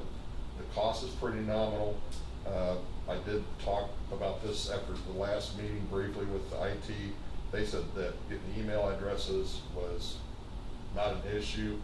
I think if we ever have any kind of inquiries via FOIA requests, things like that, it's all centralized. He said it's backed up on the server, got stuff on the cloud. I can tell you, I got like 15,000 emails in my email box that are active at any given time because of the work that I do. I don't want somebody going through my 15,000 emails to look for one particular email. If it's anything to do with the health department, that's the email address I'm going to use for correspondence or anything else. It's clean, it's simple, it's easy to do. And so I had asked if that's something we could get done. Yeah, that's a great idea. We literally just did it like a month ago on the county board. Well, that's what I We heard should you have done guys it were talking years about, ago. but I didn't know if You it ever know, went it's anywhere. our lives easier. It's, yeah, like you said, record keeping. Baggett was trying to get us to join the county board forever, and I just don't know why we didn't. So yeah, I totally Well, when you look at agree. the county board's website, and that's everything, because I Yeah. thought about, what does the county board do? And I go and look, and there's pictures of 20 people on there, Yeah. and everybody's got a different email Yeah, address. I'm right. like, this doesn't look good to me. Yeah, it's so much simpler. Yeah, I think Yeah. it's a great idea. So I think the email address sounds like a good idea, but business cards, I mean, do we really need business cards? I don't have the time to sit, I mean, if somebody asks me for my email address or contact information, I don't have time to sit and write that down. And honestly, no more than I'm gonna use that email address, I'm probably not gonna have it memorized. I might, but again, if I pass a car off to that person, they've got it, you know, and I don't know, I need to be fine if the card had Brandy's name on it and pass that along, but Brandy may not want all these emails shoved down her Maybe make mailbox. another email address. But I mean, and I appreciate what you're saying, but I just, the cost is nominal. I would pay for the cards out of my pocket. I don't care about the expense. It's $20 to get a handful of cards made, get a template, go out to Staples and boom, get them made, or Fast Impressions, whatever. I don't have an issue with doing the cost. I just think it puts us at a level that I think this board ought to be at, because we are professional people here, and what we do here impacts the community, both as individuals and businesses are impacted, as we saw tonight, by the decisions we make. And I don't know, I think it's just a better way to kind of insulate ourselves and give ourselves a little bit more credibility. That's just my opinion. Question. And That's all I've got on it. Sorry. I'm sorry, what, May I ask a question, please? uh, I know it's about email, it's not about business.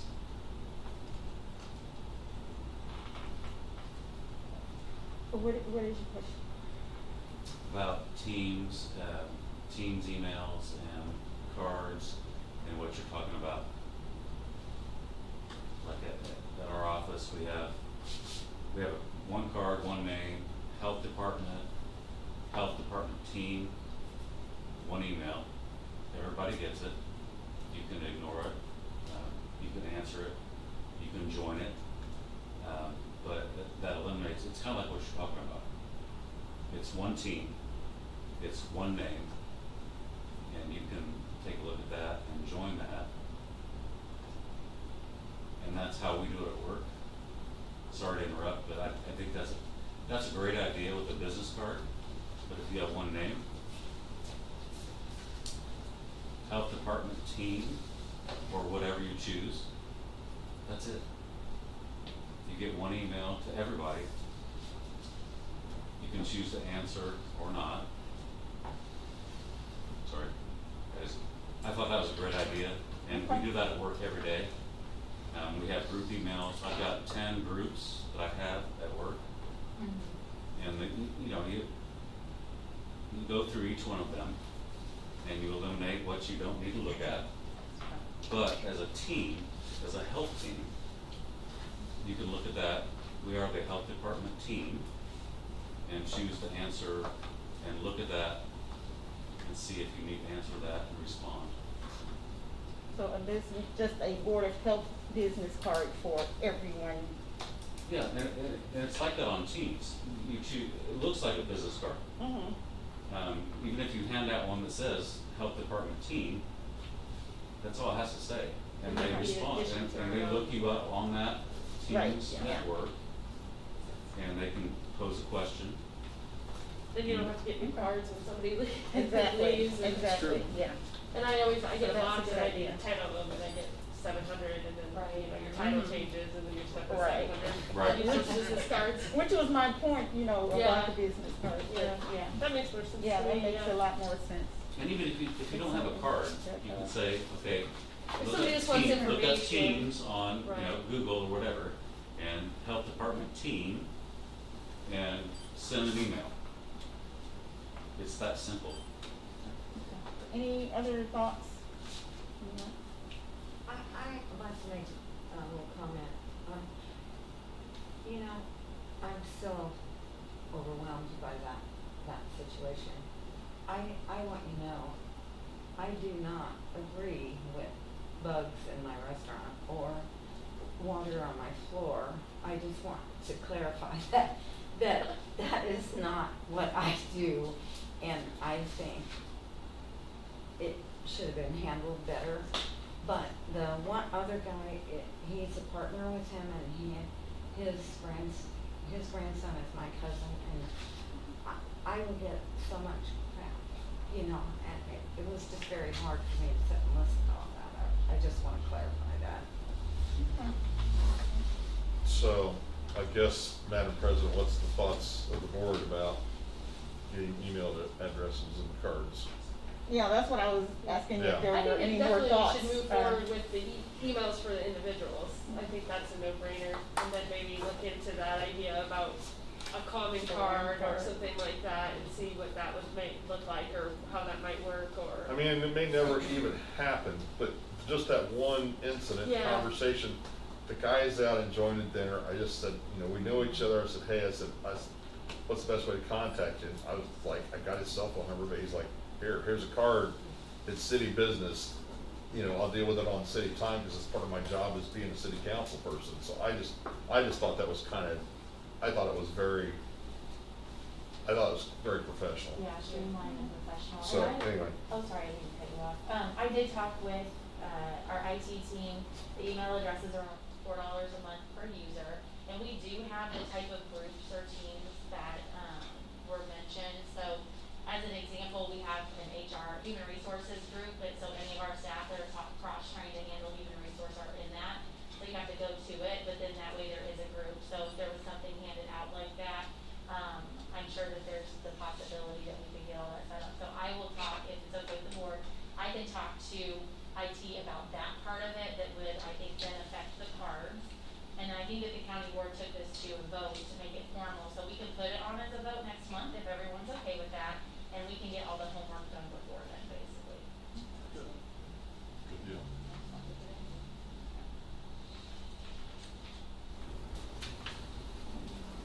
Okay, so we're down to nominations and elections for vacant What is that? What you said? nominations and elections for the vacant positions. Executive positions. Okay, so to follow up from last month, as you know, Vivian moved into, let me go back. When our president and treasurer were not renewed or reappointed as board members, those spots then opened up. So you all voted Vivian into the president position. So we do have the vice president position open, which had no nominations last month, or the month prior. Well, I guess it would have just been last month. But treasurer, there wasn't one the previous month, but then last month, Sue Kraus was nominated. I did get her everything that she asked for as far as the details about what the expectations would be and the time commitment, and she did accept the nomination. So I was supposed to communicate that to you. And then I hope that you saw my email that I sent to you or forwarded to you on Friday that Phil Tibbs has resigned because he had some conflicts with his children's schedules in the evening. And so as you probably recall, Phil was the secretary. So now we have the secretary position open, and that will also need to be filled, and we can do the nomination and vote tonight because that vote was listed on the agenda. And I did want to just note in this section, as I think it's appropriate, that I did reach out and I did send the resignation to Chairman Greenfield with the county board because I did talk to Mike Baggett that day, and the resignation was not effective until the chairman was notified. So I did send that over right away so that he had it. It did say, are you going to have us follow the regular process, or are you going to appoint someone? I did get an email back late today that said, Chairman Greenfield asked me to send you an email to let you know not to worry about filling the vacancy. He has several applicants. So I do want to note to the board, especially our newer members, just because you haven't been through some of this process before, the regular process with Board of Health members is that the board would talk and come up with some suggestions of people. They might have conversations with a potential board member, or I would have conversations with a potential board member. We have a packet of information that we would give them and say, here's what the commitment looks like, meet with them if they have questions, and then they would accept or not whether they were interested in being voted on. So then we would bring it to a vote to the Board of Health, this group, and the board would decide whether or not to approve that, and then we would forward it on to the county, which is basically Chairman Greenfield, because he is the one in that position that would appoint people, and then it has to be voted on by the full county board. So if you have any questions, interrupt me. I know this is a lot. If you want to follow our regular process, just in case he doesn't fill it quickly, I think that we most definitely can do that. Phil Tibbs was not fulfilling any of the required types of positions like dentist or doctor, so this is more of an open position. So if you all want to follow our regular process just for good practice and keeping things consistent, then that is definitely an option and what we normally would always do. But if we want to wait and just have him go ahead and take it and not follow our process, that is up to you as the Board of Health. I just wanted to make sure you all knew what Who's communication currently on the nominating committee? with our group.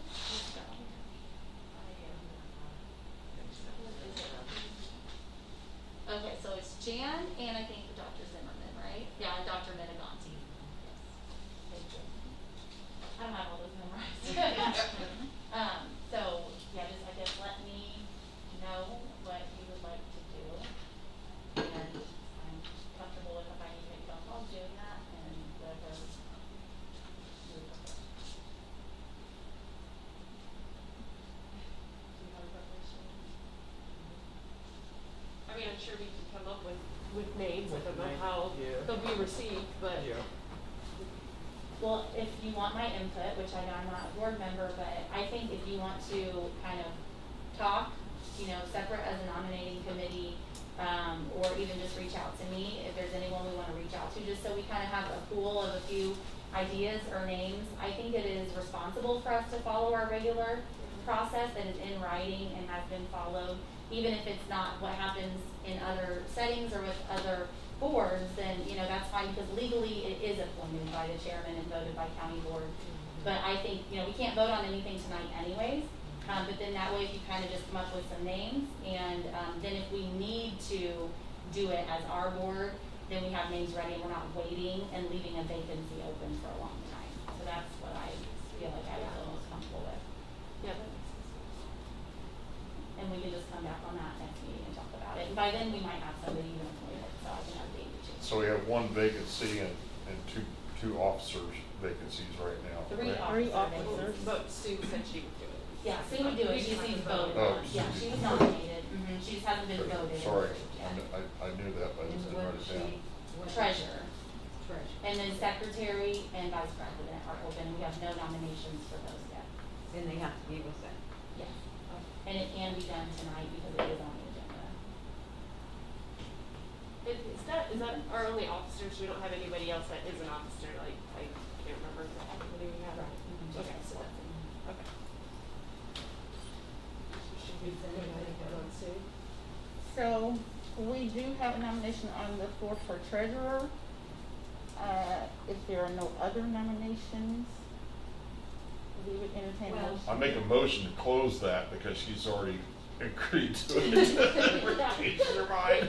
Okay. Well, I don't know if it's too early, but since he's so knowledgeable about everything and helpful, maybe he could do the vice president. Well, we're gonna go ahead and do the treasurer first since we We're already gonna vote on the treasurer first. have one, and then we'll come back to that. Okay. Okay, so, I'll entertain a motion to, So moved. Second. Second. thank you, and a roll call vote, please. Vivian Goodman, Yes. Jan Hack, Yeah. Debbie Hill, Yes. Dr. Brett Jerger, Yes. Dr. Janet Patterson, Yes. Mark Scranton, Yes. and Dr. Laura Zimmerman. Yes. Okay, motion passed, Sue Kraus is our treasurer. And that's awesome, because Sue will find out when you're not at meetings, you get voted for stuff. Well, she was there Yeah, last she week. knows, and I Yeah, she even knew, I reached out to know. her again to make sure she was still good with it. I think every time we got So- Phil to be secretary, I don't think he was there. Yeah. Okay, so now the nomination is open for vice president. I vote Mark. Only since I've been here, I mean, he's so knowledgeable and is very into doing this. He sounds like the perfect person to me.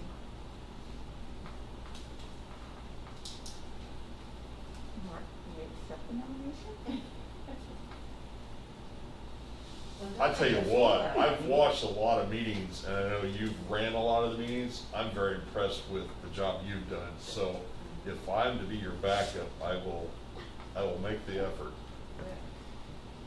Okay. Any other nominations for vice president?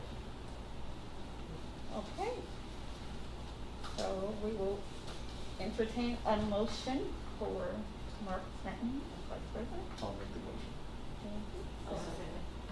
Okay, and a roll call vote? Vivian Goodman, Yes. Jan Hack, Yeah. Debbie Hill, Yes. Dr. Brett Jerger, Yes. Dr. Janet Patterson, Yes. Mark Scranton. Oh, I'm sorry, I'm sorry.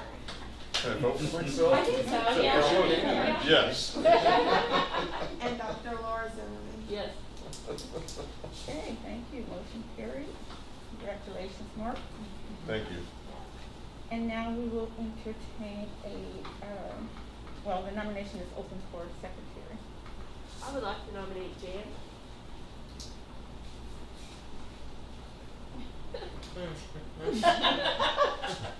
What was that, Jan? She's got a thought. I've been okay.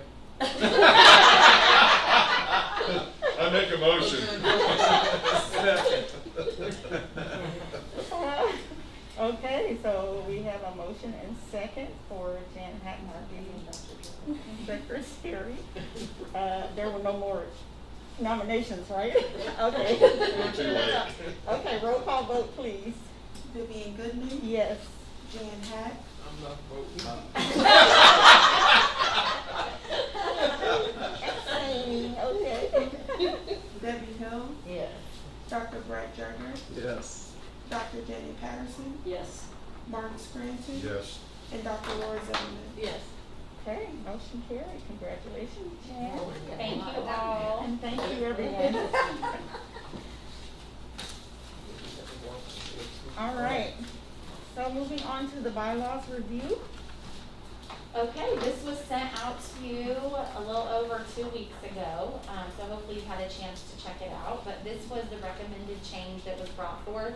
It has been reviewed by Mike Baggett from the State's Attorney's Office about moving the time when we would elect officers to the Board of Health and putting it in May or June after the new people come on. And so the reason I kept May or June in air is because I did talk to Mike about that and kind of what the preferred timeline would be. And he said that the board should decide that. So basically what my questions or what we need, we are gonna need a vote, hopefully, to approve if everyone's still wanting to make these changes.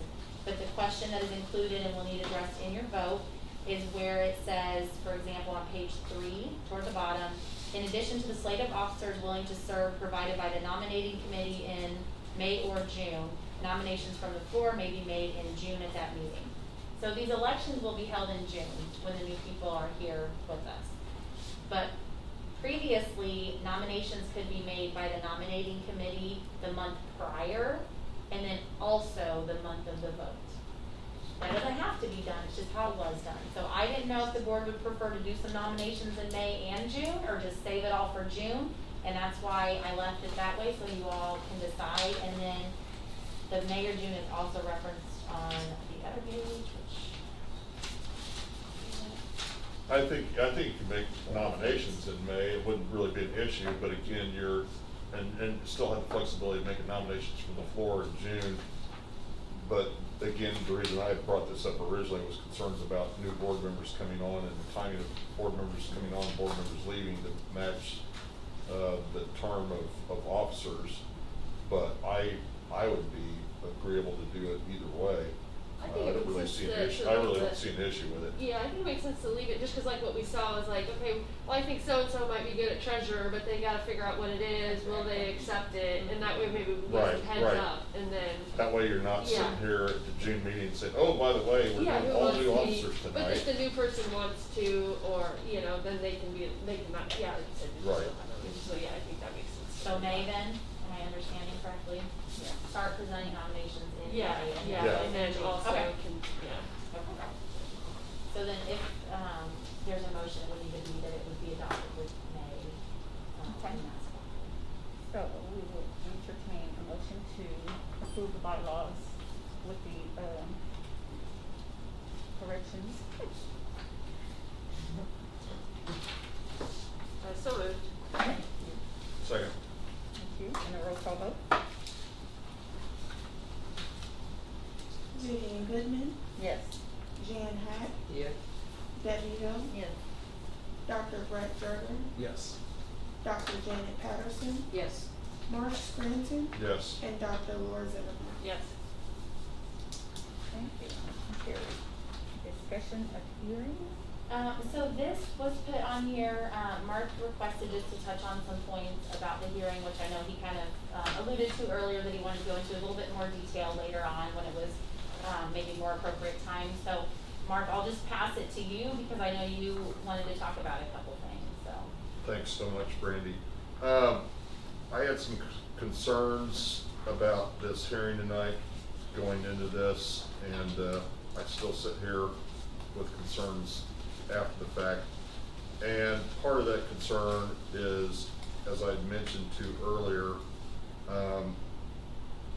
everybody I've met and interacted with already here with administration staff and board members. I've watched many of you for a few months. So I think everybody is here for the right reasons, and I believe that that's important to acknowledge that. But at the same time, I see a gap here in regards specifically to these hearings. This particular individual that was here in front of us tonight has been the subject of, if I made my notes properly, and I think Kathy's still around the corner there, she can correct me if she just got She down. stepped out. Has been the subject of foreclosures over the last 12 to 18 months, and 3 of those have basically, 2 of them have resulted in rescinding the actions because the board was not able to meet in a timely manner. And I think that's something that we all need to consider is very, very important. I'm a small business owner. I've been in business 30 years. I can tell you the up and down struggles I've had, and thank God I'm not in a food related business because I can't even imagine what it's like to deal with it. I have enough things on my plate with employees and all the other things that come with having a business. But I think we owe it to the public, we owe it to the administration, the staff that goes out and does the work, does these inspections, bring this information to us. I think we owe it as a board to everybody, including the person that's asking to be heard, that we make a genuine effort to have these hearings in a timely manner and have a quorum to facilitate those hearings taking place. And I'll just read you something real briefly that is something that Mr. Baggett kind of touched base on earlier, because I don't think everybody understands the potential exposure that we may find ourselves in with these gaps in time. The board's got a duty to provide timely hearings to respond to subjecting or challenging citations issued by department staff. Hearings may have been delayed or dismissed because of failure of a quorum of the board to be present or unavailability of staff or counsel. Respondent citation does have a constitutional and statutory right to an expedient hearing in accordance with the law. The mere fact that a citation has been issued does not mean the citation is necessarily valid. The convenience of the staff and the board must yield to the duties owed to the respondents. The disregard of timely hearing rights as opposed to any reasonable public official should well recognize the deprivation of constitutional due process of rights by preventing timely hearings of issuing citations with no reasonable expectation that hearing rights will be provided in accordance with law that is a constitutional violation. The board, the staff, the department, and the county could be sued for such regular deprivation of rights.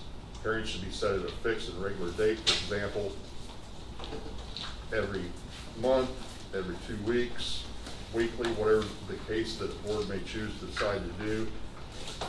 There needs to be a fixed date set for hearings to take place. When hearings are set, then the hearing can be canceled for that date. Awaiting a hearing request after issuance of the citation is only an attempt to coordinate a hearing based on availability of staff, the board, and legal counsel. If a board member cannot commit to regular availability at fixed time, then the board member should seriously consider their role and possible resignation from the board. If the board member is routinely unavailable for hearings or meetings, then the board member should also consider resigning or be removed. The bylaws do require attendance, and we know these problems are here and we need to deal with them appropriately. It's not fair to the staff, it's not fair to the administration, and most importantly, it's not fair to the public. And that being said, I'll just give you an example because it really segues into what's in our bylaws, and we just passed approving these again. So it talks about the nominating committee shall review the participation of each board member, provide the results of the review of the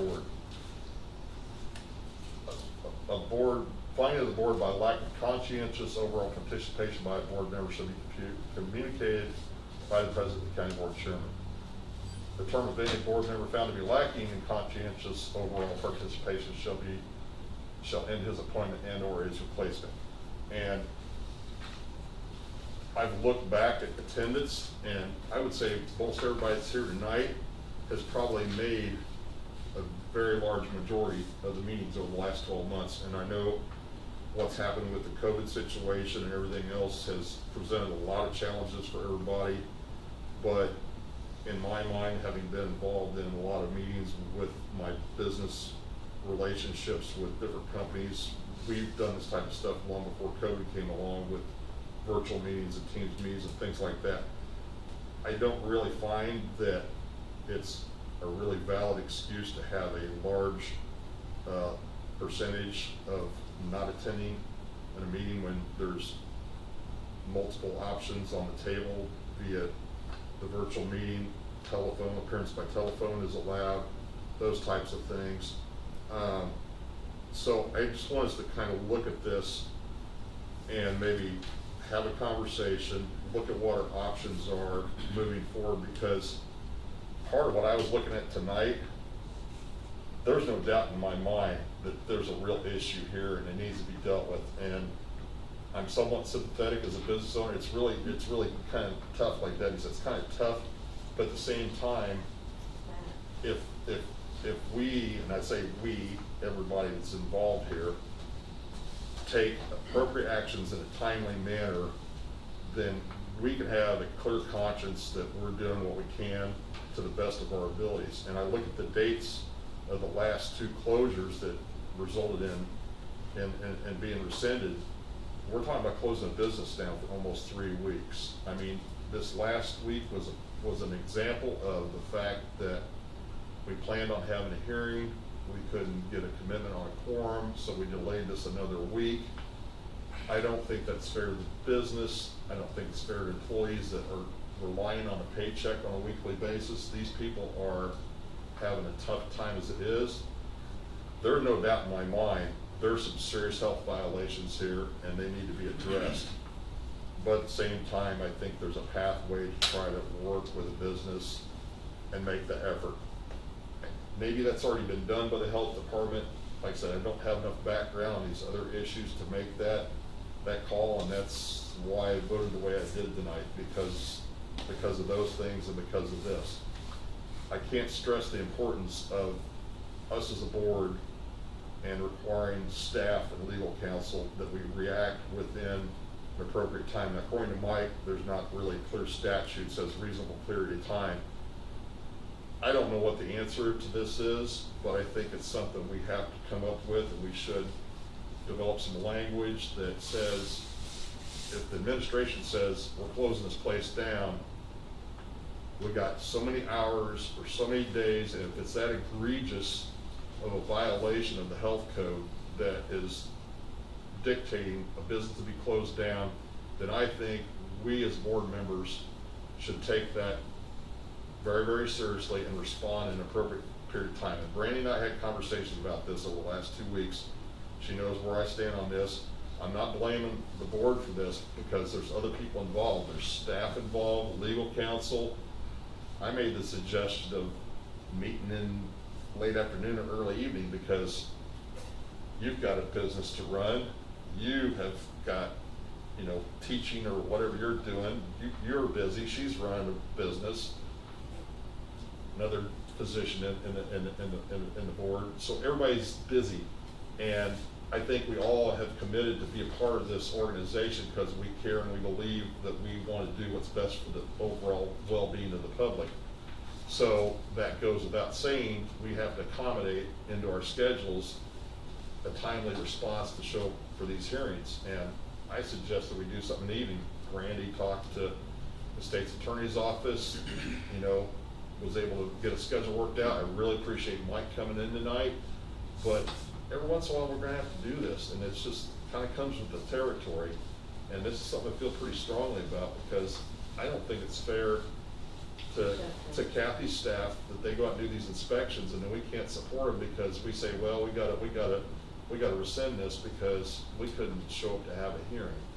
And I'm not blaming anybody. I'm just saying I want us to think about how we can do this because there are some serious consequences that we are potentially exposing ourselves to, and I don't want to see that happen. I don't want anybody getting thrown underneath the bus because we couldn't get a dozen people together for a meeting in a timely manner. And I don't know what the answer is. Is it 48 hours or 5 days or 2 weeks? Honestly, if we hadn't met for another 2 weeks, I probably would have voted on this thing differently tonight. I don't know what the answer is, but I just would ask that everybody kind of consider how we do that moving forward. And I think attendance is important, and I'll just bring it up. We've got one board member that now has only made 3 board meetings in the last 14 months. I got a problem with that, especially when the person happens to also be on the nominating committee that's supposed to decide who's going to be on the board and who's not going to be on the board. And I'm just going to put it out there because I've done my homework and I know who's actively involved in the board and who's not. And I'd say 90% of the board is very, very active and very responsive to coming to the meetings and participating in conversation and serving on the committees. But we need to make sure that we're there. I need to tell you how important I think this, because the last few restaurants that's been closed is because of rodents and cockroaches. I can't tell you. When I started out, I got on a program. I have bug people come every month. If I was ever to see a bug, I would have them be there immediately because I hate bugs. But here's my thing. When the inspector comes out, the inspector needs to, just like you have all the rules, pest control should be number 1. A contract where they see you are trying to do your job by having, I mean, I don't know if that was, but I myself, if I got one, I have proof that, you know, that I take care of my place. I don't want those, and I don't want anybody else to have them. I'm scared to death to go to a restaurant. I mean, that's just the way I am. But I think it's so important to have a contract, and I think we need to think about that as far as inspections and going in. Can I see your contract, just like you wanna see my license, or do you wanna see my Proof of new insurance thing? or whatever. The new thing I had to get last time. I mean, we've got to do something, cause we can't let all these restaurants Does the close health like department have this. that authority to request that information? So anything that would be, and Kathy might wanna add to what I'm saying, but anything that would be considered a rule or requirement generally would have to be in our ordinance. Is Now, it in your the ordinance? board has, is it required to have Kathy pest left control? the building. I know you wish. Is it required in there for them to have that? I can't remember off the top of my head. It's not in our ordinance, and the way that the FDA code says is that they must have some type of integrated pest management. Now, that could be somebody that's on their team that's a licensed pest control operator doing it, that could be a contract. But again, it doesn't state how many times somebody has to be there. You know, like some of our seasonals, they have pest control when they open, and that's it. And that's all that they need. So it's not a black and white answer. to be able to Kathy, can we ask staff, and I'm saying staff, I'm talking to you specifically, can you develop language that the board could approve requiring documentation to support regular pest control being done? In my mind, I mean, you're I talking think about that- 6 or 7 last few months. I mean, I'm it's thinking, been I'm thinking you ought to do it on a cockroaches monthly and basis. rodents on TV that smears their name, smears their, I just think we could do something about that, you know, by protecting the pest control. You're giving them business, plus you're protecting your own, you know.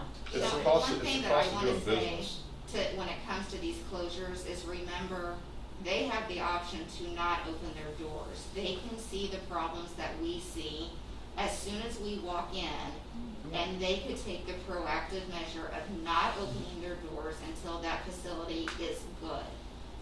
The 3 closures that I think Debbie's referring to with the pest and the rodents, all of those were complaint based by us going in there. A complaint, or and some of them, multiple complaints have been made.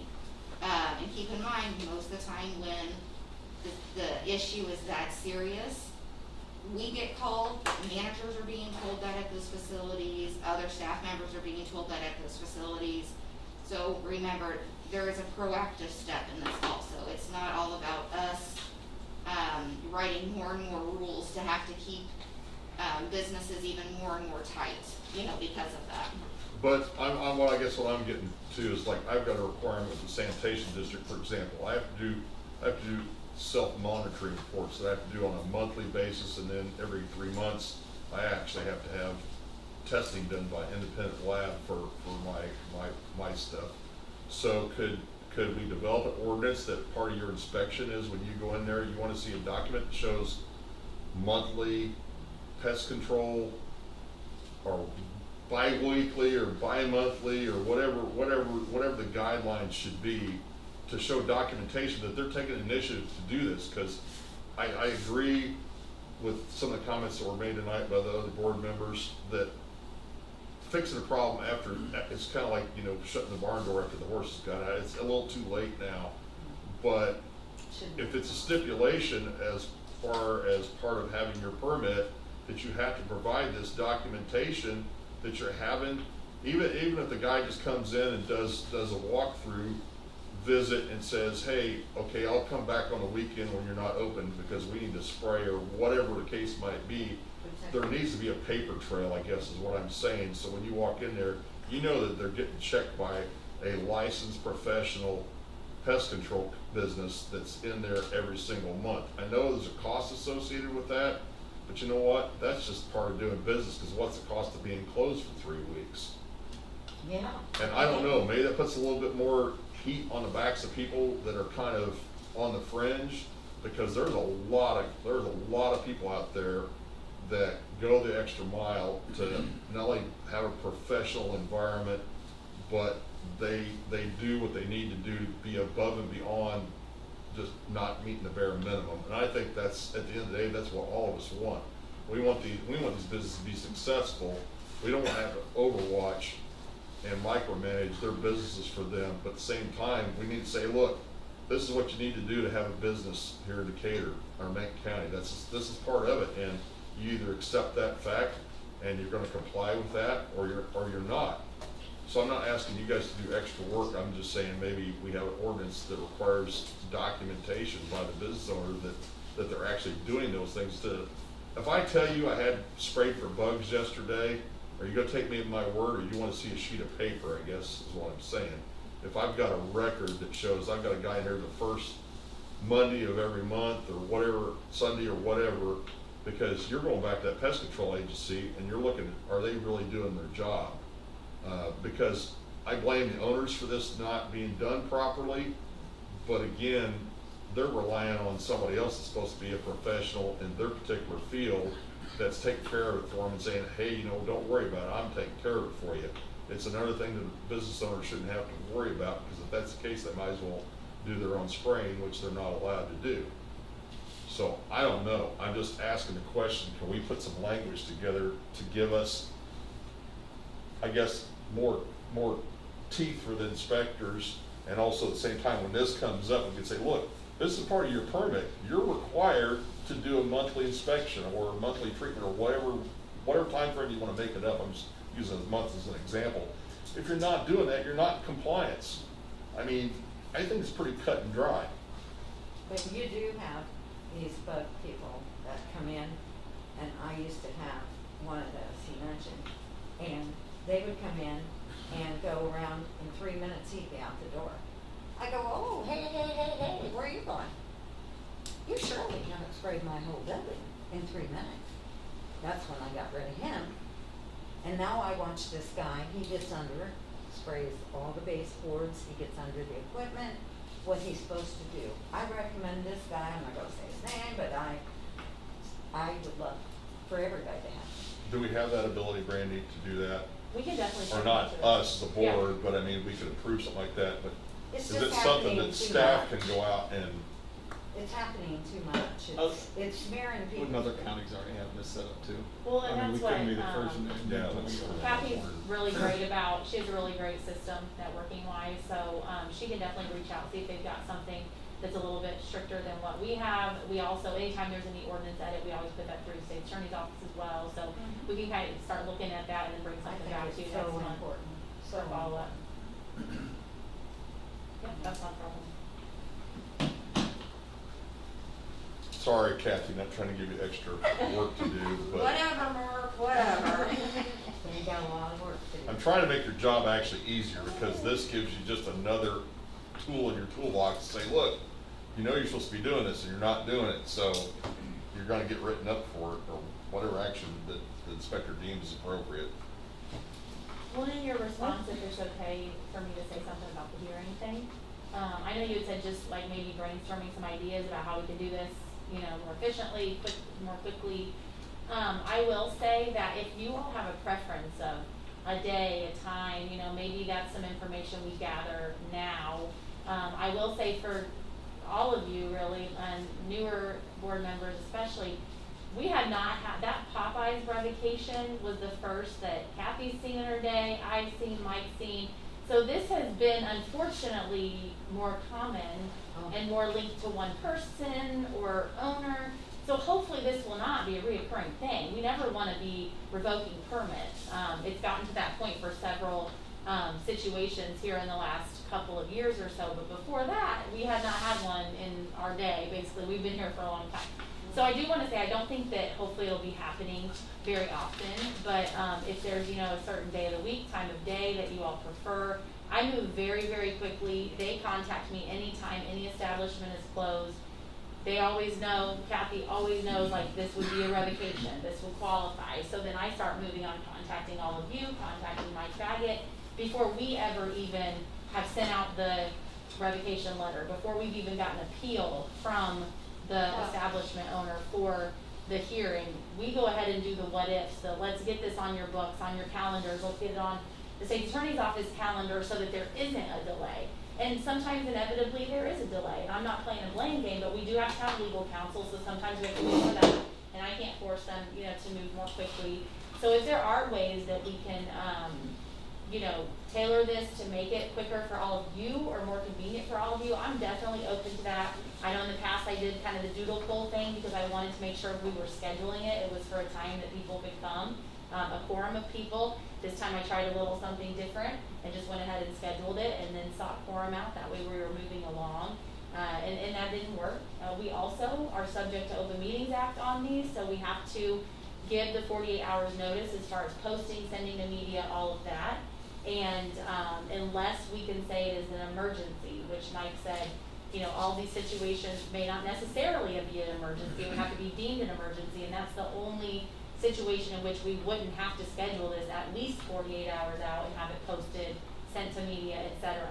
So unfortunately, there's all these other things we have to do, and we've been very mindful on our end about doing things as quickly as we can because we don't want to get a due process thrown at us, or we don't want to keep a business closed for any longer than it would need to be if it ends up, you know, being overruled as far as the revocation. So I'm definitely open to feedback and future conversations about how we can do what we're doing better, but I'm telling you, we move very fast as the health department when it comes to these I things. think what you did with having this tonight, for me, I don't know about anybody else on the board, this was a great idea in lieu of not being able to get it put together last week. I would seriously entertain the possibility. The time is good because again, it fits everybody's schedule better, probably for getting attendance. I would always have this available every month in front of the normal board meeting because we're more likely to have a quorum, number one. And then you look at the calendar, I was just sitting here looking at my phone. If you had 2 weeks down the road, so you had one pop up tomorrow. We had our board meeting tonight, get one pops up tomorrow. We already have a date locked on the calendar 2 weeks. So twice a month, I guess is what I'm saying roughly, you have an opportunity to put a hearing together. That gets us in the window of less than 10 days, 10 days or less or whatever. Because time you get notification and the guy says, yeah, I want to have an appeal, stuff like that. You may miss one, but you catch the next train. You know what I'm saying? If we did that and could come up with a day of the week and a time that worked for everybody, you can just put on the calendar and you send a thing out on, say we're gonna have this hearing on Monday or Tuesday, you know, the first of the month, and right now we're at the third Tuesday of the month, so you say, okay, on Friday afternoon, email goes out, just FYI, we don't have a need for a hearing meeting next week, this meeting's been canceled. If we put it on our calendar, it's already locked in, it's a time that everybody's already pre-agreed that, hey, I can be available for this, because you're telling me something new tonight, you're saying this is only like, happened maybe half a dozen times, maybe, historically, so this is not something that happens very often. 4 times total, or 5? This is only our second actual hearing. Right. In But my the 17 years. And the rescinded ones, there were 2 of them. Correct. So 4 total, in 17 years, so. And you got the other But there's restaurant you been a mentioned lot here earlier. lately. Yeah. That's what I'm saying. Right, all of them have been since, when was Popeye? During 2020, right? Yeah. Was it 2020 or 2019? No, it was 2019. 2020. Yeah, I know we were wearing Yeah. masks for the It was whole 2020. 4-hour hearing, Later so. closed. Yeah, so in about a year, a little more than a year. I'm just throwing that out there because I personally appreciate putting this together with the board meeting tonight because it made it work better. I mean, I know we're here longer than what we might normally be, but we're covering a lot of ground, a lot of topics tonight. But if we did that and just had another date available that is spread out enough that it's not up against the board meeting, that gives the staff a lot of flexibility in planning a hearing plus week and plan our schedules that, hey, there may potentially be here, because once you've sent out, you know, notice, you know that this potentially could be there, so you can put it on a radar, and we can say, okay, we're either meeting this Tuesday, or by the time we get the response back from the business owner says, I do want to have a hearing, now you're into your next cycle. I don't know, maybe it's a simplistic way of doing it, and we don't have to try to juggle schedules around, and that way you talk to the state's attorney and say, hey, we're putting this date on our calendar, we'll let everybody know into the week before, the following week, we're gonna be canceling this, we don't have any hearings. But if you're telling me it's not that frequent, then maybe it's not that much to get concerned about, but I think it's just something I think it's a good idea to have a general idea of when we're available, because for me, I know my semesters, like, so fall semester, I'm free all day Tuesdays, but then spring semester, I'm free all day Thursdays, you know, so just kind of maybe having that general, if we know we have blocks of time or, you know, regular schedule, maybe But just, generally speaking, it's yeah. 5 o'clock, good for everybody, theoretically, Maybe or a little 5:30 later, or 6 yeah, o'clock, yeah, whatever. okay. If you're having a standalone hearing, you could have the hearing a little bit later, you know, it could be 6 o'clock or something like that, because, I mean, what we covered tonight was basically an hour or so. And I will tell you, well, the first hearing was 4 hours long, so that is sometimes, not sometimes, but that's in our minds as well when we're scheduling, that we also want to make sure that it can all be completed in a reasonable time frame. You know what I mean? So when we did look at daytime, and being able to at least get quorum during the daytime to hold these, that was part of that intention. Not because we don't want to work at night, because we work at night all the time, but because it could have possibly been another 4 hour long situation, and if you don't start till 6. I can appreciate that. Yeah, so that, just so you kind of have some background as far, but I'm fine with, if it's like just everybody, whether we survey everyone, what's the best times after 6 p.m. on a Tuesday, then I could just gear to always schedule them if there is one during that time. And I obviously would speak with State's Attorney's Office too and say, hey, this is our plan moving forward. I think it's just clean, and you just put it out there, because you have the opportunity to cancel. If there's not a need for it, why would we get together for a hearing that doesn't exist? I mean, I just say from a planning standpoint, everybody says, yeah, we get consensus that we could participate if it's on this day of the week or at this time or whatever, and then it's just out there, and if it doesn't happen, there's not a need for it, then you know what, that's okay too. I'd rather not have any hearings at all. Be my preference. Okay. So as far as next steps for me, would maybe sending out a proactive poll to assess what are the best times. I We can agree. get that, I'll communicate with Mike Baggett, and then we'll at least have that kind of in our minds. And if it starts getting to where we have more, which hopefully we will not, and we need to set regular, times, then we can do it that way. Does everyone think that sounds okay? Yeah, I think it's a good idea. All right, perfect.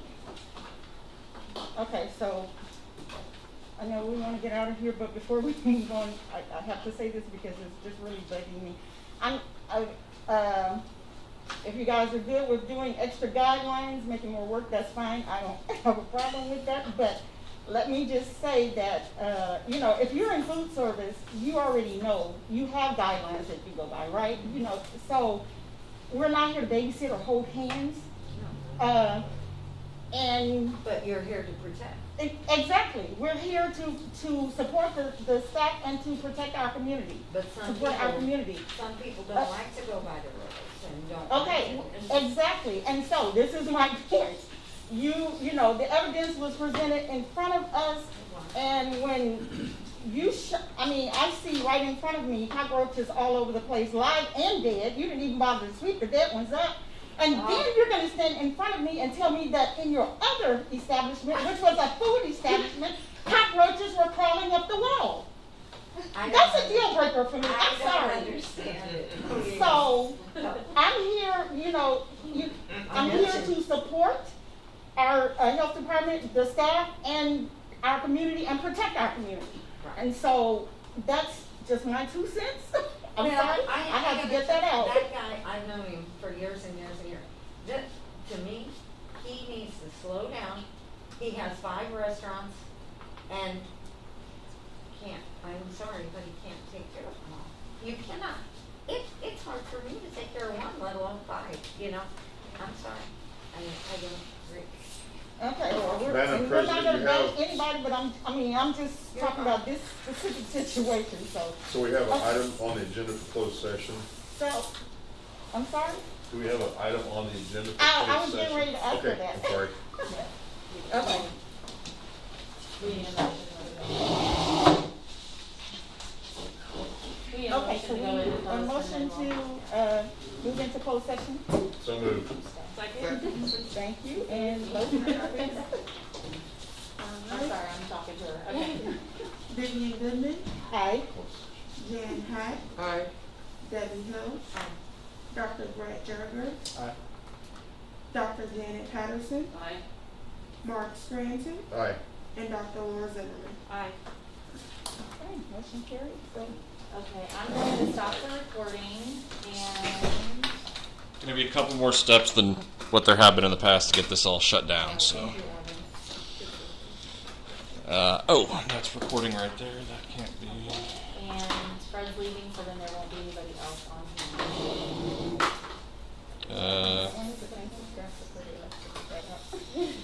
And I'm sorry, you guys. I'm passionate about when That's there's all right. something. So I'm not angry. I'm just passionate. Nothing wrong with that. Can you shut off the recording on the Blackmagic? It's blinking. I'm gonna put saving the file. You already hit stop once. Okay. Yep, fine.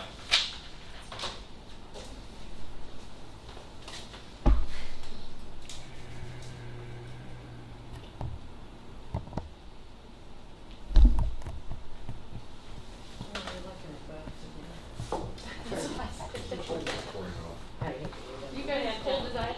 Are you cold? Alright. Cold? Really? I know. Oh my God. Alright. All recording devices are shut off except for Lakia's, and I'm out of here, Brandy. All recording devices are shut off except for Lakia's, of course, and I'm leaving. You text me when you're ready to come back in. Close session. Yep, you just hit record. And then can you close that door when you go out, please? Yep. Thank you. Might be a bag. And then once you That start, you'll say. camera, video. or projector, Close, and actually we'll level. call and we'll state your name. Probably not. Like, haven't adjusted it in a long time. Oh yeah, it's way off. Okay, so we'll call to order the closed session. Well, I wanted to come back here and say some words because the camera, the Zoom is sitting on top right now. If everyone can say their name and their position, Dr. Patterson, if you want to start, just for the record, for recording. Janet Patterson. Jan Hack. Debbie Hill. Mark Scranton. Brett Jerger. Vivian Goodman, President, Board President.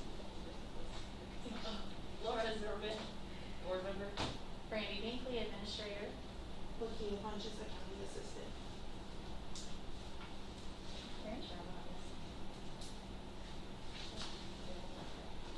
Okay, so first thing is, oh sorry. Go ahead. First thing we're going to do is just reviewing